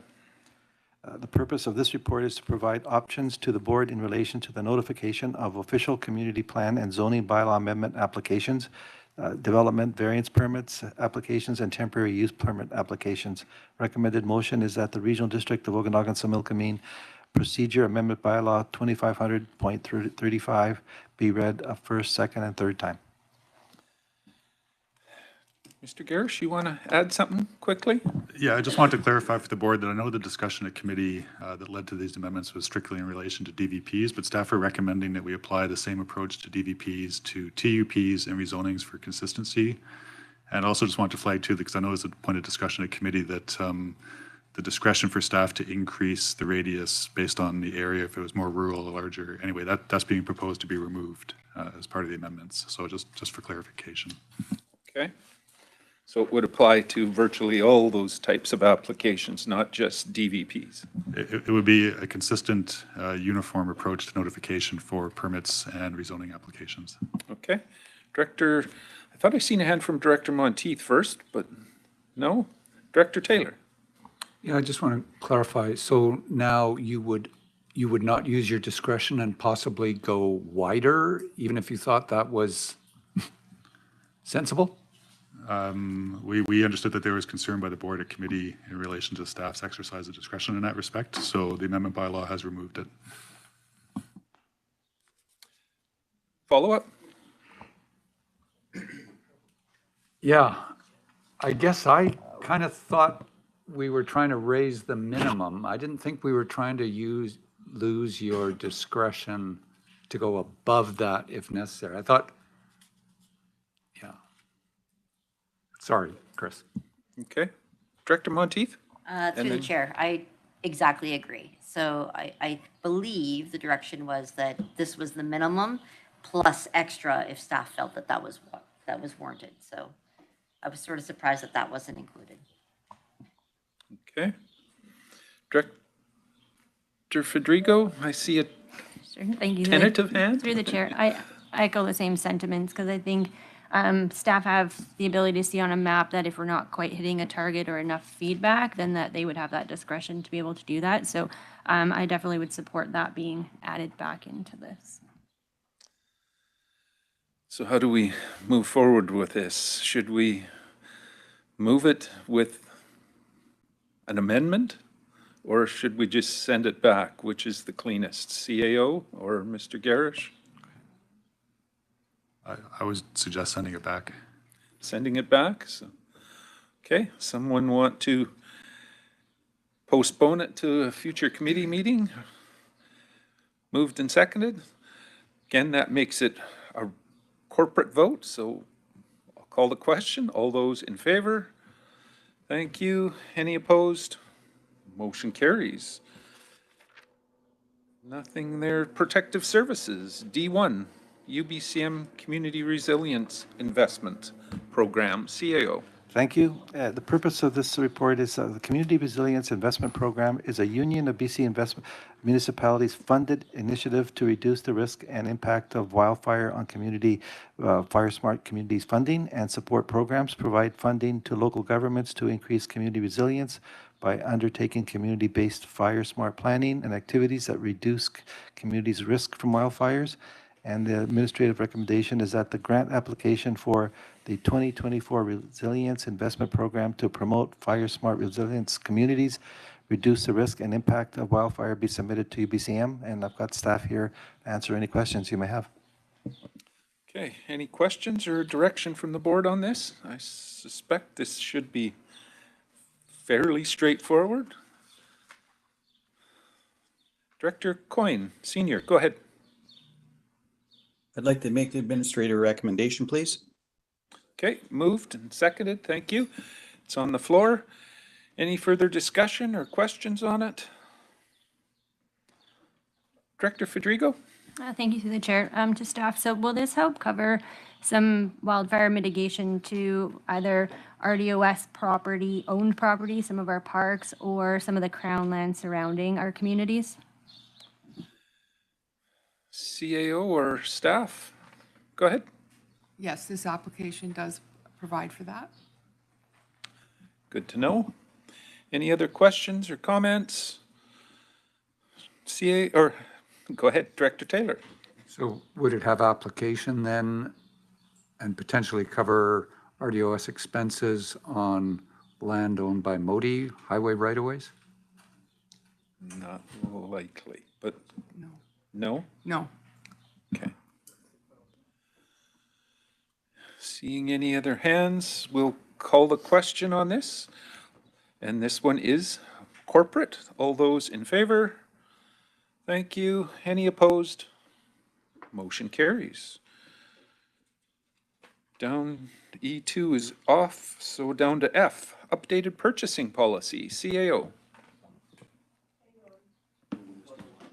Did we miss E1? Oh, Yes. I did. E1, sorry. Community Works Area C, CAO. I was going to read that one out anyway. You were on the right one, I wasn't, so go ahead. So the background of this is the 2024 to 2028 capital budget includes $250,000 to purchase a water truck for the Willowbrook Volunteer Fire Department, which is electoral area C is funding. It is a funding from the Community Works Reserve. However, the project costs less than the budgeted amount. As such, $20,000 of savings is being redistributed to cover some of the Willowbrook Volunteer Fire Hall renovation project. Electoral Area C has sufficient funds in the Community Works Reserve to fund the project. And the recommended motion is that bylaw number 3023-2024 being the Electoral Area C Community Works Reserve Fund expenditure bylaw for the contribution of $20,000 for Willowbrook Volunteer Fire Hall renovations project be given a first, second, third reading and be adopted. And staff is here to answer questions. Okay, I'll go to Director Knodel. Direction? This was monies that was already intended for the fire department use, so I have no problem with that. So you're moving it? Is there a seconder for that? Seconded, it's on the floor. Any discussion or questions? Not seeing any hands. I'll call the question, and this is a corporate vote. All those in favor? Thank you. Any opposed? Motion carries. Now down to F1, updated purchasing policy. CAO. So thank you. The board and for the 2024 budget approved a purchasing manager to be part of the regional district. So we went from, actually went for a new change. Within 3 weeks, he created a new purchasing policy. Staff is here to answer questions. There are some major changes. We are now have a unified purchasing policy where we're more consistent. The managers in each department now have to go through purchases anything over $3,500. Biggest single change, in case you didn't see it, is that there is no limit for the CAO to approve anything that's in the budget. If you've already approved it in the budget and the tender is on budget and that's the lowest bid, it doesn't go to the board anymore. We're trying to streamline and speed up the process. It is not unsimilar to other municipalities within our area, pointing out at Penticton and Summerland. It's very similar to that. We're recommending essentially going into the 21st century to speed the process up. Okay. So if it's over budget, then it would come to the board, correct? If it's over budget, or if it's a tender that was chosen that wasn't the lowest bidder, then it also come back to the board. Okay. In those cases.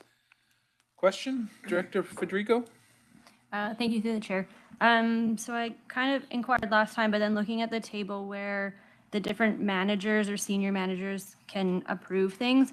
So again, looking at our project coordinators that are in community services. So in our park now, we're putting a gazebo, it's $98,000. They put out the RFP, they're gonna get the contracts back. So does that then mean that the project managers now have to go through a manager, and then if it's over this spending, then they've got to go up to another tier of management to get that approved? CAO. So that's not unsimilar to what is now. Each employee classification has a specific limit. If they meet that limit, if it's under that limit, then yes, they can authorize it. But if it's over that limit, it does have to go one step higher. As long as the person, it's under budget again, the person that's one step higher has the authority to authorize it. Okay. Anything further, Director Taylor?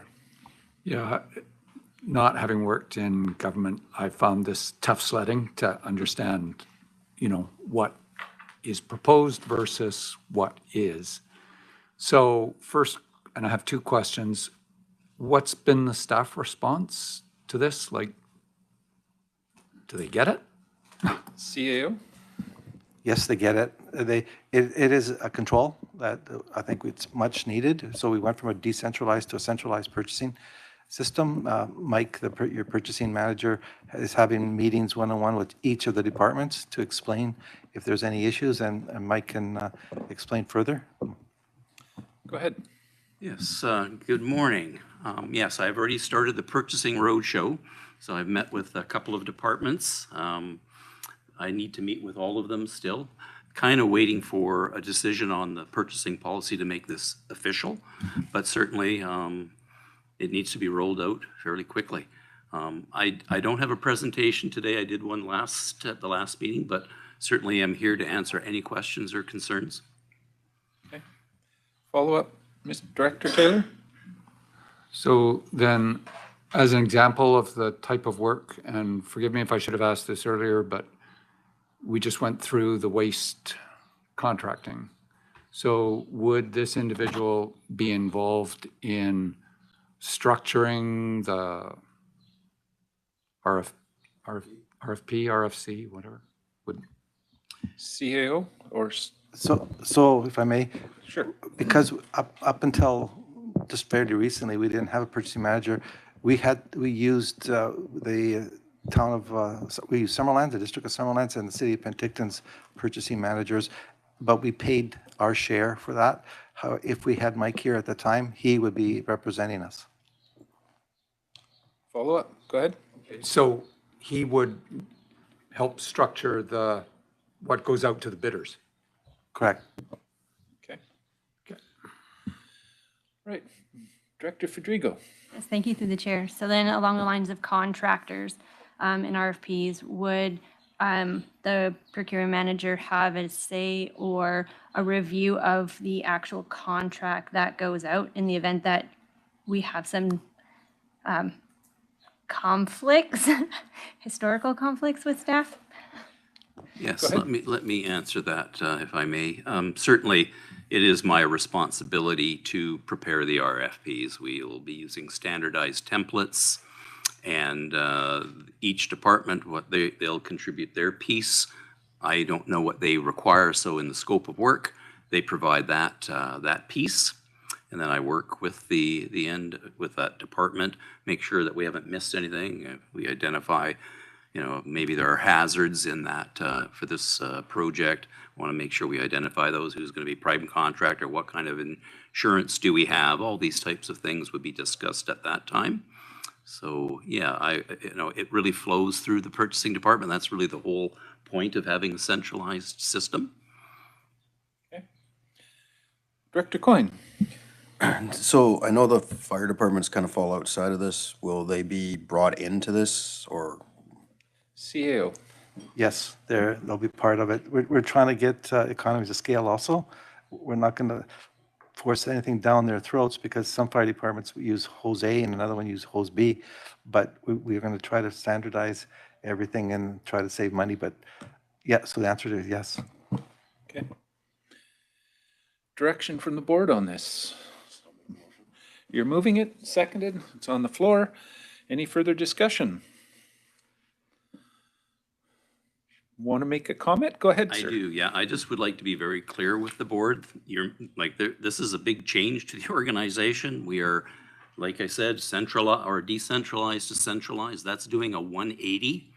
You can't make a bigger course correction than that. So there will be big changes. I want the board to understand that in the past, there was sort of a monkey wrench thrown into the gears at $150,000. If a project exceeded that, the board had to reconvene, have a quorum, and then approve these projects. You also received at the time board reports from staff making their recommendations. That will no longer happen. What will happen now is I would like to give the board a quarterly report outlining the progress that we've made for each quarter. I think it'll be much more important information than you getting a report from staff, doing a compare or contrast from widget A to widget B compared to widget C or contractor A through D. What you're going to get now from me will be more relevant information. You'll get, the board should really be looking at how many bids did we get? What's the average price of those bids? What was the budget? How much did we pay? How much are we below budget? Who did we award to? You'll get that in a one-liner for each project with a total, and then you'll get all the other projects so that in 5 minutes, you know exactly what's happened in the last 3 months, rather than getting these, what I would call sleep aid reports that you'll be reading. If you need that, I would recommend NyQuil instead of reading those reports. Okay, Director Monteith.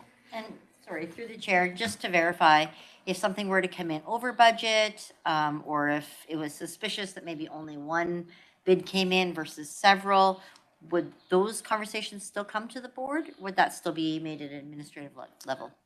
Through the chairman, yes. If it is right in the purchasing policy that the projects have to first be in the budget, that's approved by the board, that the purchase has to be within the budget amount that was set.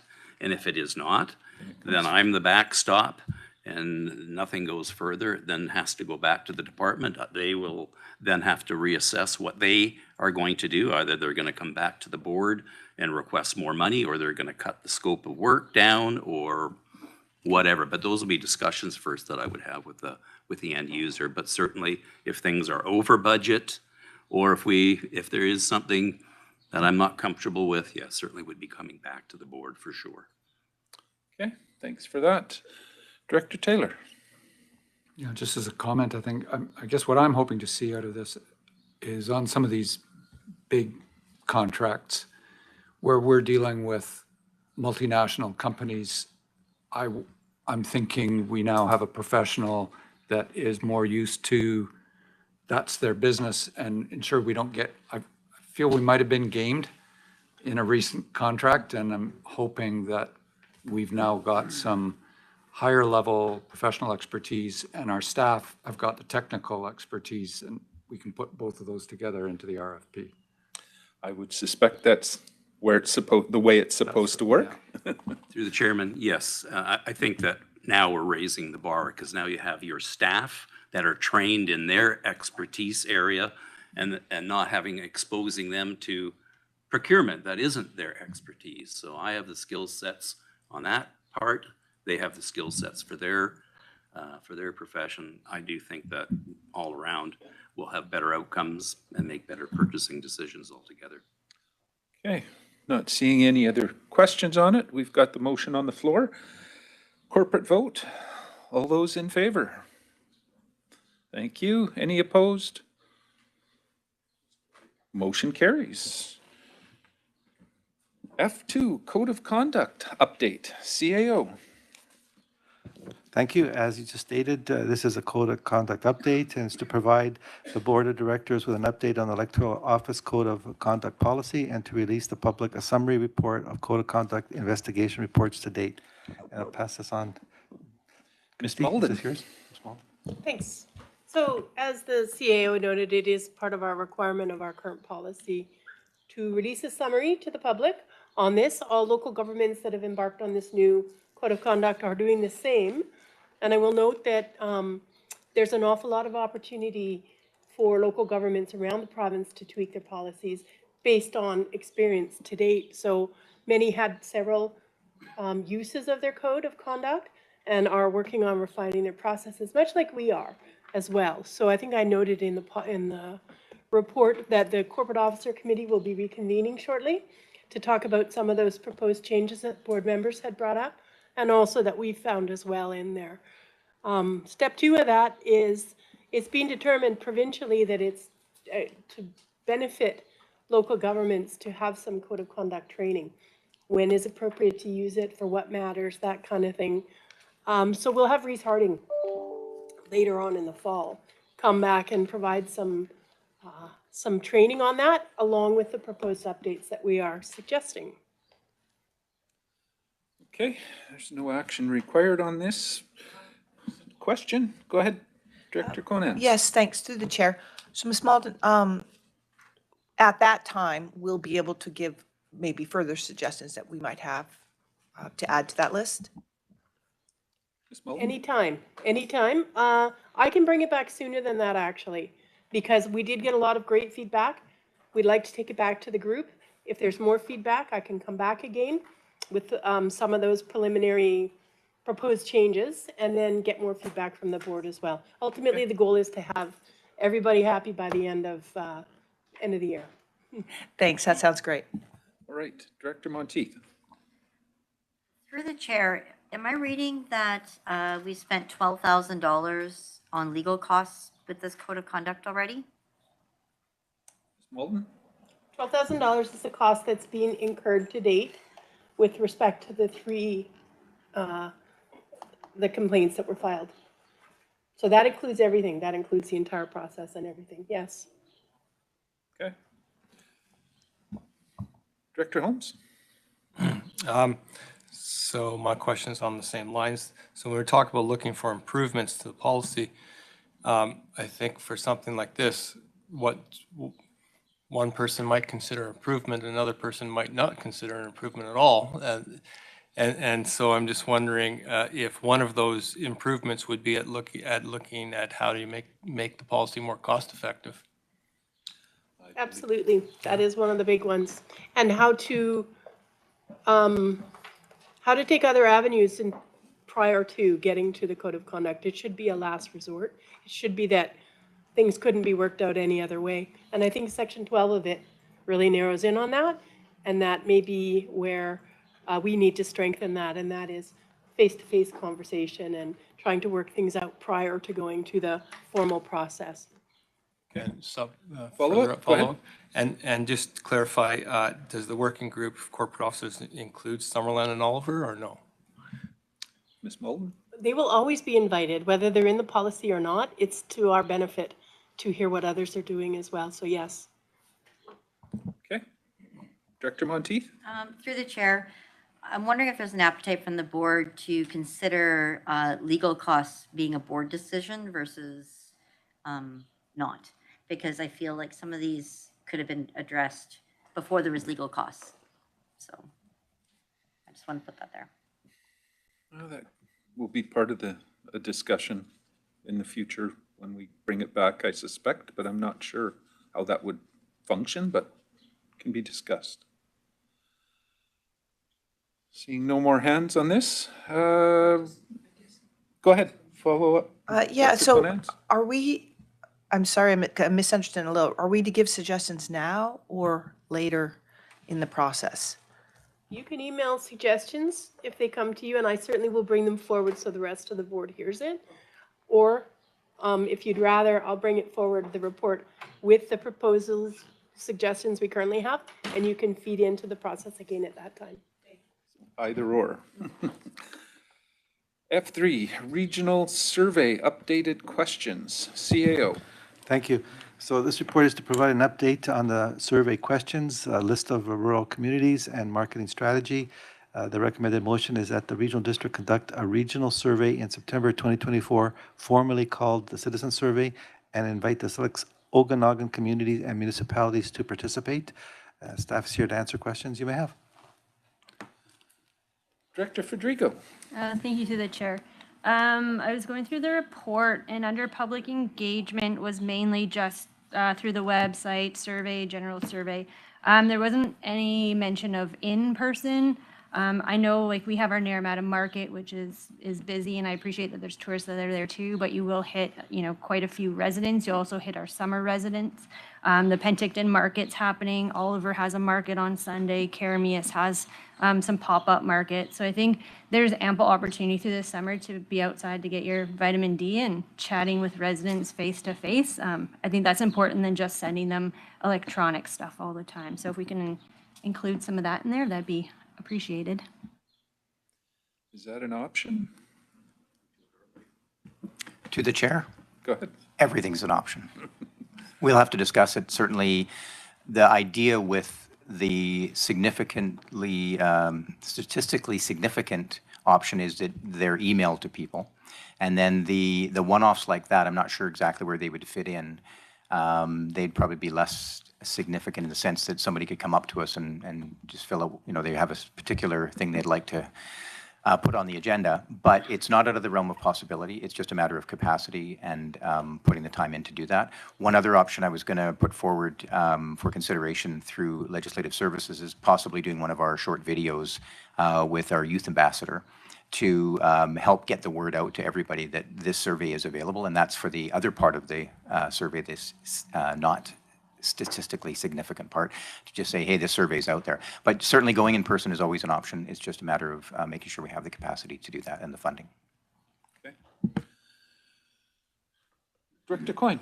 Yeah, just to that, if it's not in the budget for this year, would it not be something to look at in following years? Because, I mean, just being in the community every now and then and just set up a booth and let people come and, vent or whatever they need to do, especially right now, I mean, might be really handy to find out where things are going. I mean, it doesn't need to be statistically accurate, but I mean, at least we're getting community feedback, and if we're out there, I think people are less intimidated, right? Because they can just walk over, they don't have to come into the office or phone, and I find a lot of times people don't want to make that phone call unless they're really, really mad at us. Okay. Ms. Mullen? Just to expand on that, we have a list and we keep building our list of those events which go on in each community, and we love to attend them. I mean, I've been to some really good rodeos and, the Karamias, Sizzle Fest and things like that, where we can set up a table and bring information that is the most relevant to those people at that time.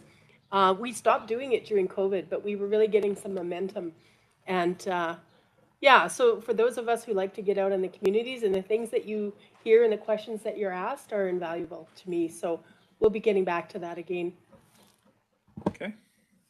Director Coyne Senior and then Director Miller.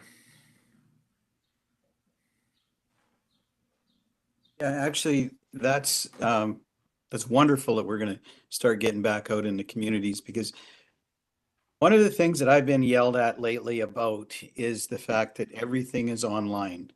And I got quite a lecture from a lady the other day about not being able to contact people. And you know, she doesn't want to have to do the online thing. She doesn't do computers. She's not comfortable with it. And I've been getting this quite a bit lately from different people so if we could do this in person a little bit here and there, I think, you know, maybe it wouldn't all happen in a you know, really quick survey time as per se, but it's something that we really need to work towards. Thank you. Okay. Director Miller. Thank you. Just adding on to what Director Coyne said, I absolutely agree with him, but I also find that even older people with solid computer skills or whatever still do prefer one-on-one, and middle-aged people as well. And it's not even necessarily because they're unfamiliar how to work with computers.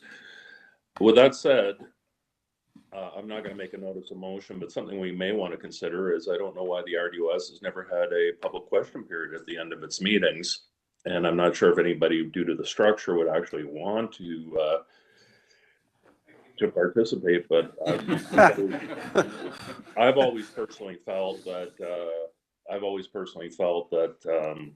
that they have value to at least offer that service. And I guess as a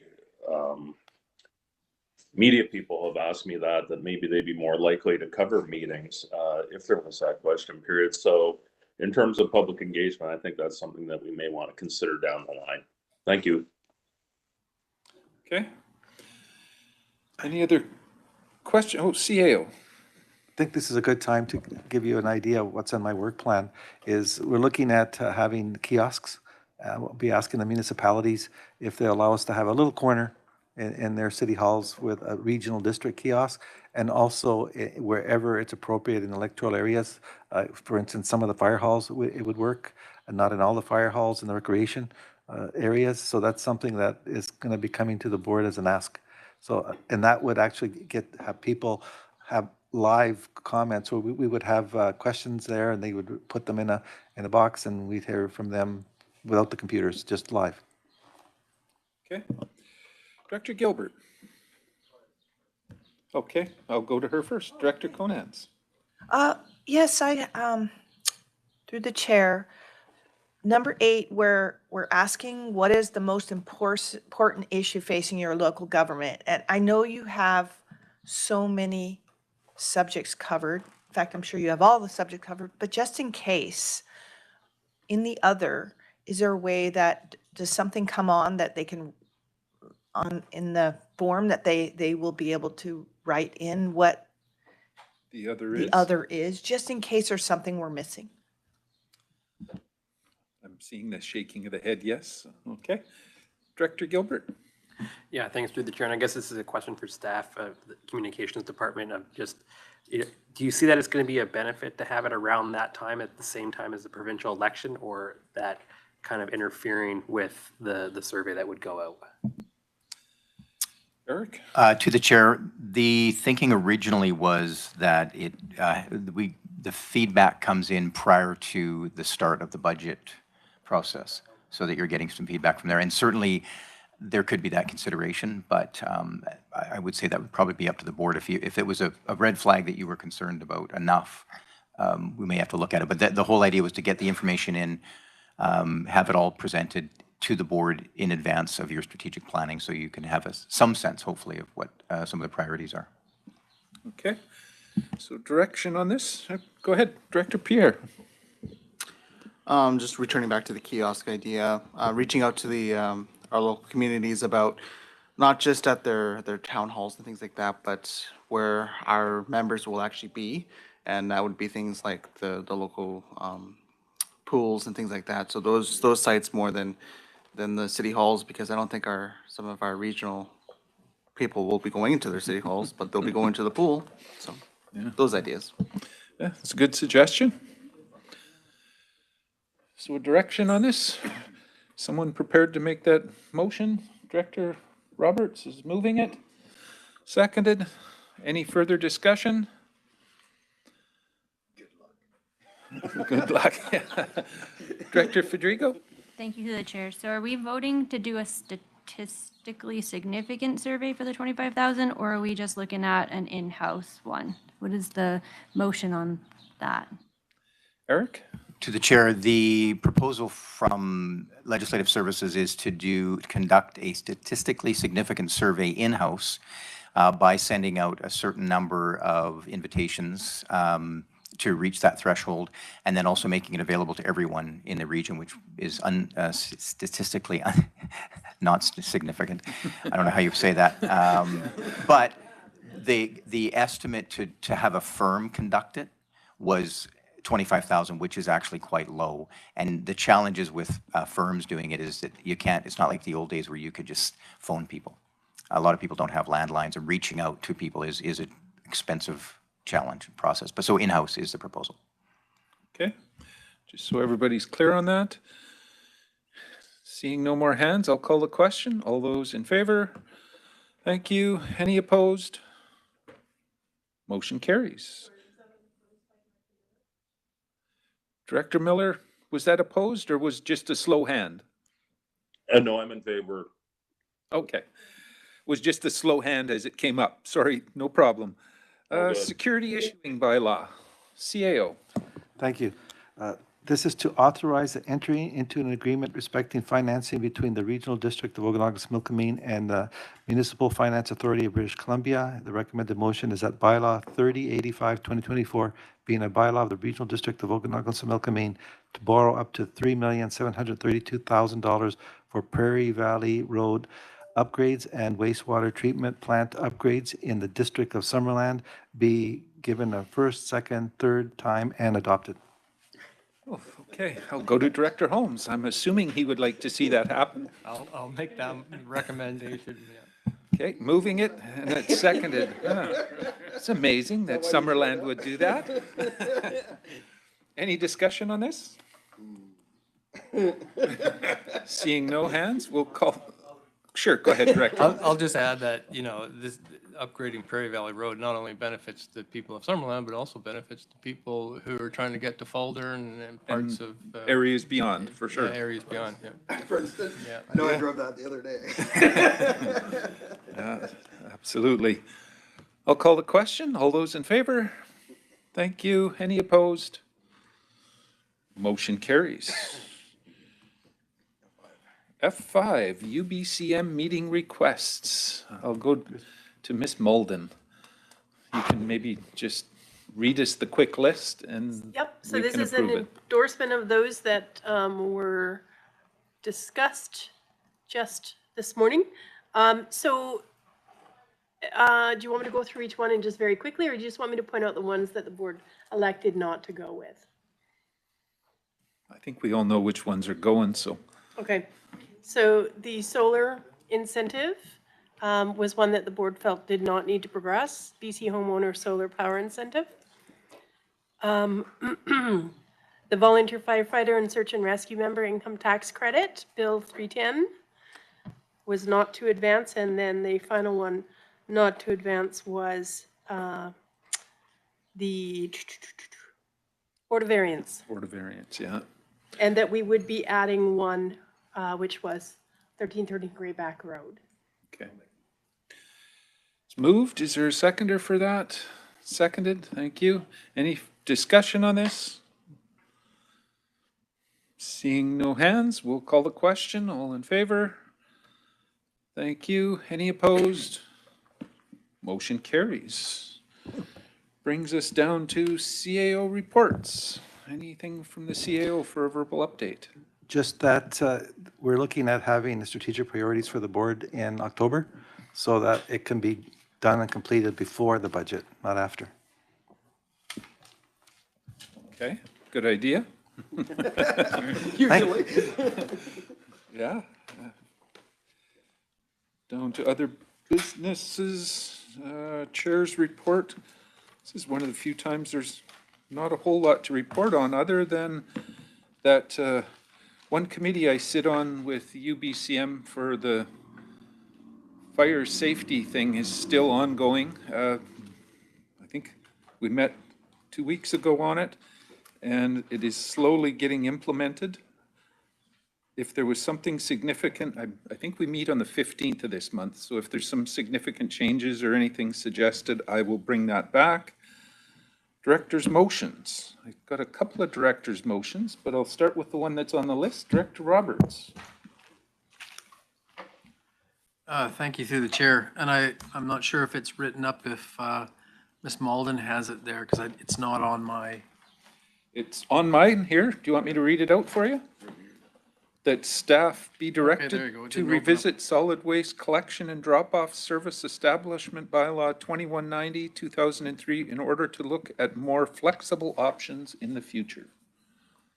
Yeah, thank you. And would you like me to speak to it? Speak to it if you'd like and All right. explain us what you're I know it trying to- may sound pretty straightforward, just the idea that knowing and having the follow-up after we had the procurement officer now talking, we know again then the next time we come to an RFP process that's based around curbside, and the curbside bylaw will be about 3 years out from the change. And I figured that if we can have an opportunity to see options on how our service bylaw is put in place, how it's, if it can have more flexibility, and then prepare us more effectively for when we come towards the next time, which will be, from what I gather, 3 years out from the 7 years. So that's, 4 years from now? Yes, exactly. Well, no, we're 8 years. Yeah, So I it's get 5 you. years Yes. from now. But the idea that we have, a lot of the things, it was I think all of us, doesn't matter where and how you voted, we felt that we were kind of pigeonholed, everything kind of pushed into a short time span, and it was a very difficult process to go through and very short. But to be able to kind of preemptively look at how our service bylaw is working or not working, for us as a whole, and how we can better manage it in the future. And I think if the staff can bring us more flexible options, and then us to be able to have open dialogue in the meantime before it's the crunch. All right, so that's the thought process behind that. Thank you. Okay. Are you moving that motion? Move. Seconded. It's on the floor. Director Taylor? Yeah, I just suggest that I think there's probably some learnings that we should grab sooner than later. So I definitely would like to see this thing brought together sort of 3 years in advance of the next contract, but I'd like to capture what could we do differently in the short term based on this experience. I think while it's fresh in our minds, we've all got some suggestions that might disappear if we wait too long. So, and not just from our minds, we might disappear from the board table too. Some of us may not be running again and whatnot. So the sooner it's discussed, probably the better. It's on the floor. Director Holmes?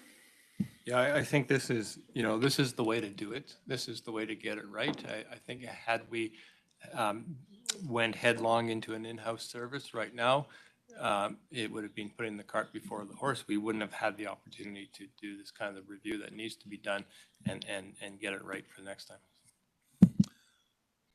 Okay. Not seeing any other hands, or did I see a hand over here? You're okay? Call the question. All those in favor? Thank you. Any opposed? Motion carries. Director Monteith, you also had director's motions. I believe it was emailed out to everybody Correct. from the CAO, so go ahead. Yeah, so I'm looking for a motion for the board to support the regional district writing a letter of support for the Hotel Caledon project under the REDIP grant. So hoping to have that support today. So it'd be a motion first to address it today, and then a second motion to write the letter. Okay, so you're moving the motion to address it today? Correct. It's seconded. Don't think we really need to discuss it. Just out of curiosity, when is the deadline for it? This month? So that's the reason. I'll call the question on addressing it today. All those in favor? Thank you. Any opposed? Motion carries. And the second portion, go ahead. So I guess maybe just a bit of history about the Hotel Clayton. So it's actually, it's a significant building of significance in Clayton, but it's also on a regional park. So to be able to restore it with grant funding would be beneficial to not only Area I, but also the regional district with the economic values and all that great stuff. So yeah, looking for support. Okay, moved and seconded. Any discussion? Director Taylor. Wholeheartedly support this. So that's the big point. I do feel that it's more of a heritage initiative than an economic development thing, and that may be my ignorance. But I would also support if there's other opportunities that it could be pigeoned in, or we could seek heritage type funding as opposed to economic development. I think in this point, we don't have any conflicting things that we're bidding against, but I could see that being an issue if there were. Okay. Director Monteith. Thank you. I definitely see your point, Director Taylor. It's never been registered as a heritage site, so that's a bit of a challenge, right? Yeah. So, but the economic value with it being right on the KVR, I know that the hotel committee is actively working with the Penticton Union Band on also the First Nation significant as well, because it's, important. So, I also want to mention that the community within a couple months has already raised 100,000. So we're doing really well. It's good news. Seeing no other questions, I'll call the question on that. All those in favor? Thank you. Any opposed? Motion carries. Any other director's motions? Director Monteith. Thank you. Busy month. I would like to make a motion that we revisit how our gas tax funding is distributed. Okay, so this is a notice of motion. All right. Maybe you could just clarify it. What do you mean by how it's distributed? Like, I think right now it's distributed by the number of our population. Correct, but we also decided a different way with the growing community money. So now we have two different provincial funding monies that are handling two different ways. So I would like us to have one policy, so we're not fighting over the money again. If it's one way, that's great, then it's that way across the board. If it's the other way, that's great. But to have two different funding methods for the same provincial grant funding or type of monies is just, confusing. And it's confusing to the taxpayers. All right, could be an interesting discussion. We're not going to debate it right now because it's just a notice of motion, but what's the suggestion? Can staff confirm that that's something we're actually able to do? Because under the guidelines that come up from the province, we might not be able to do that. So can we just add to that motion that staff make sure we can do that? That information will come forward. They'll be able to tell us if it's mandated as to how it's distributed or not. Okay, so that was a notice of motion. Any other? Oh boy, busy day. Director Taylor. Can I do a notice of motion? Absolutely.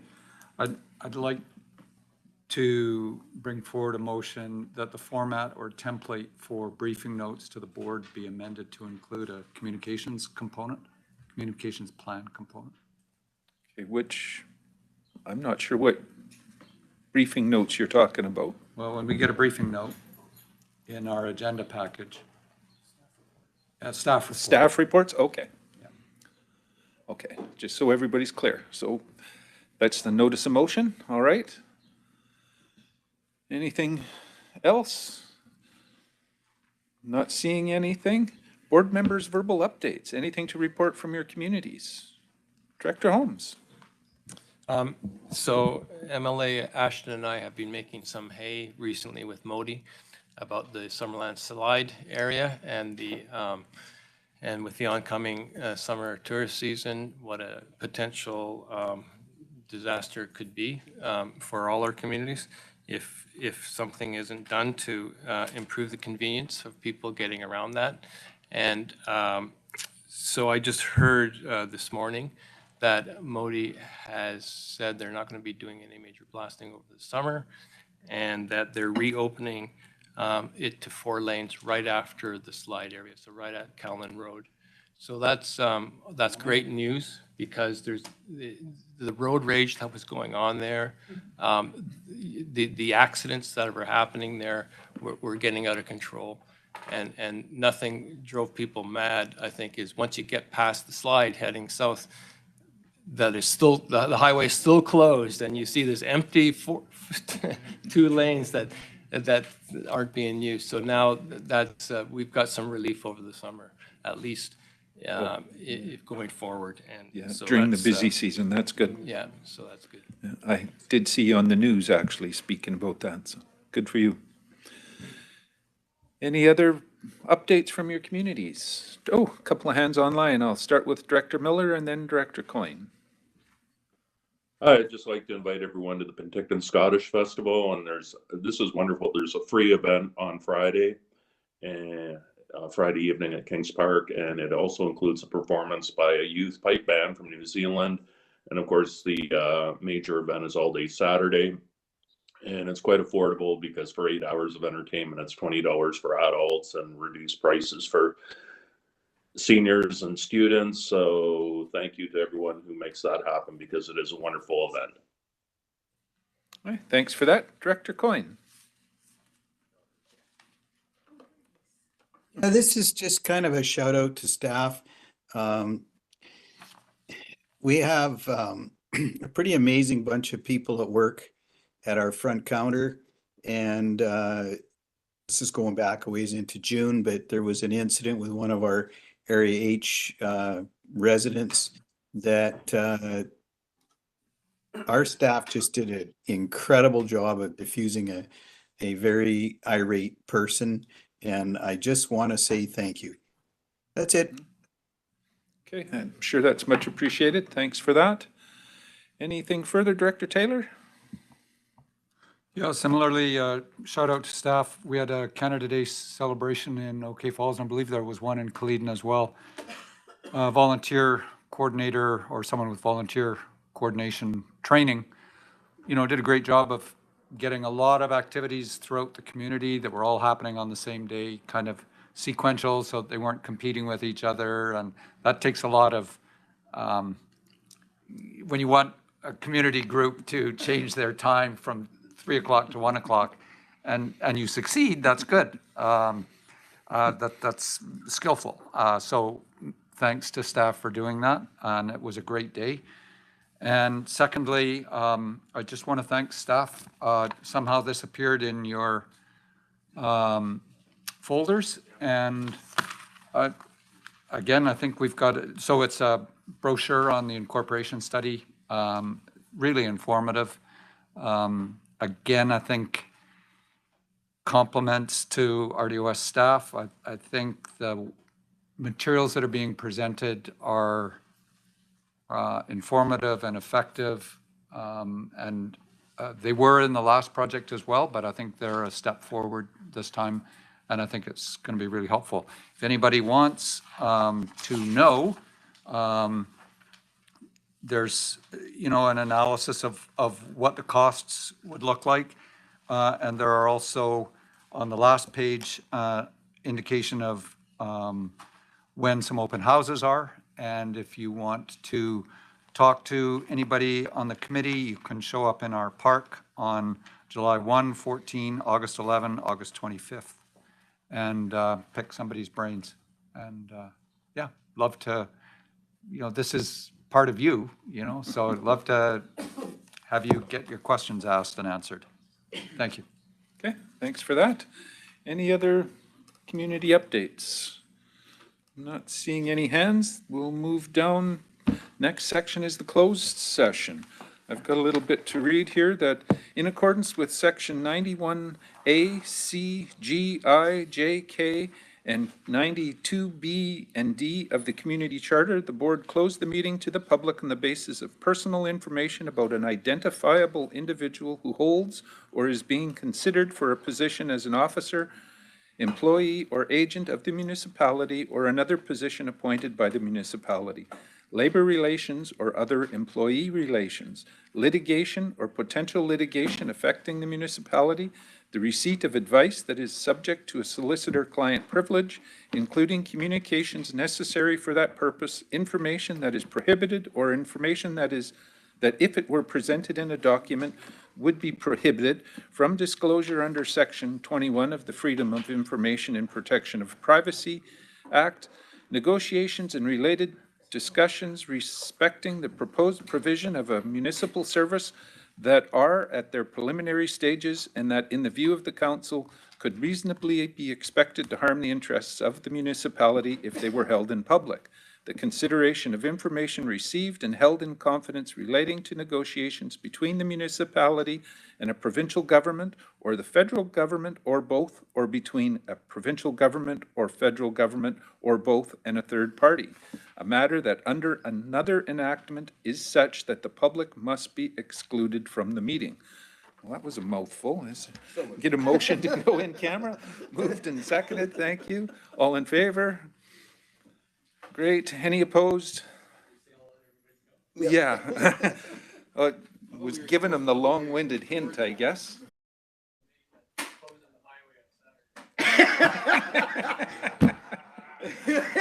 Blasting? Okay, we're just waiting on YouTube right now, just for everyone, just so everyone is aware, we are out of closed. We have WebEx is active, but the YouTube is still waiting to come in.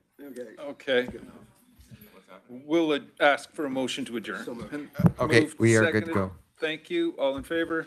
Great. We are adjourned, and thank you, everybody, for your patience and attendance today.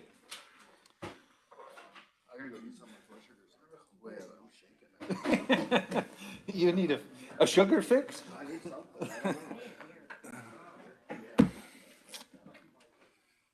Golly.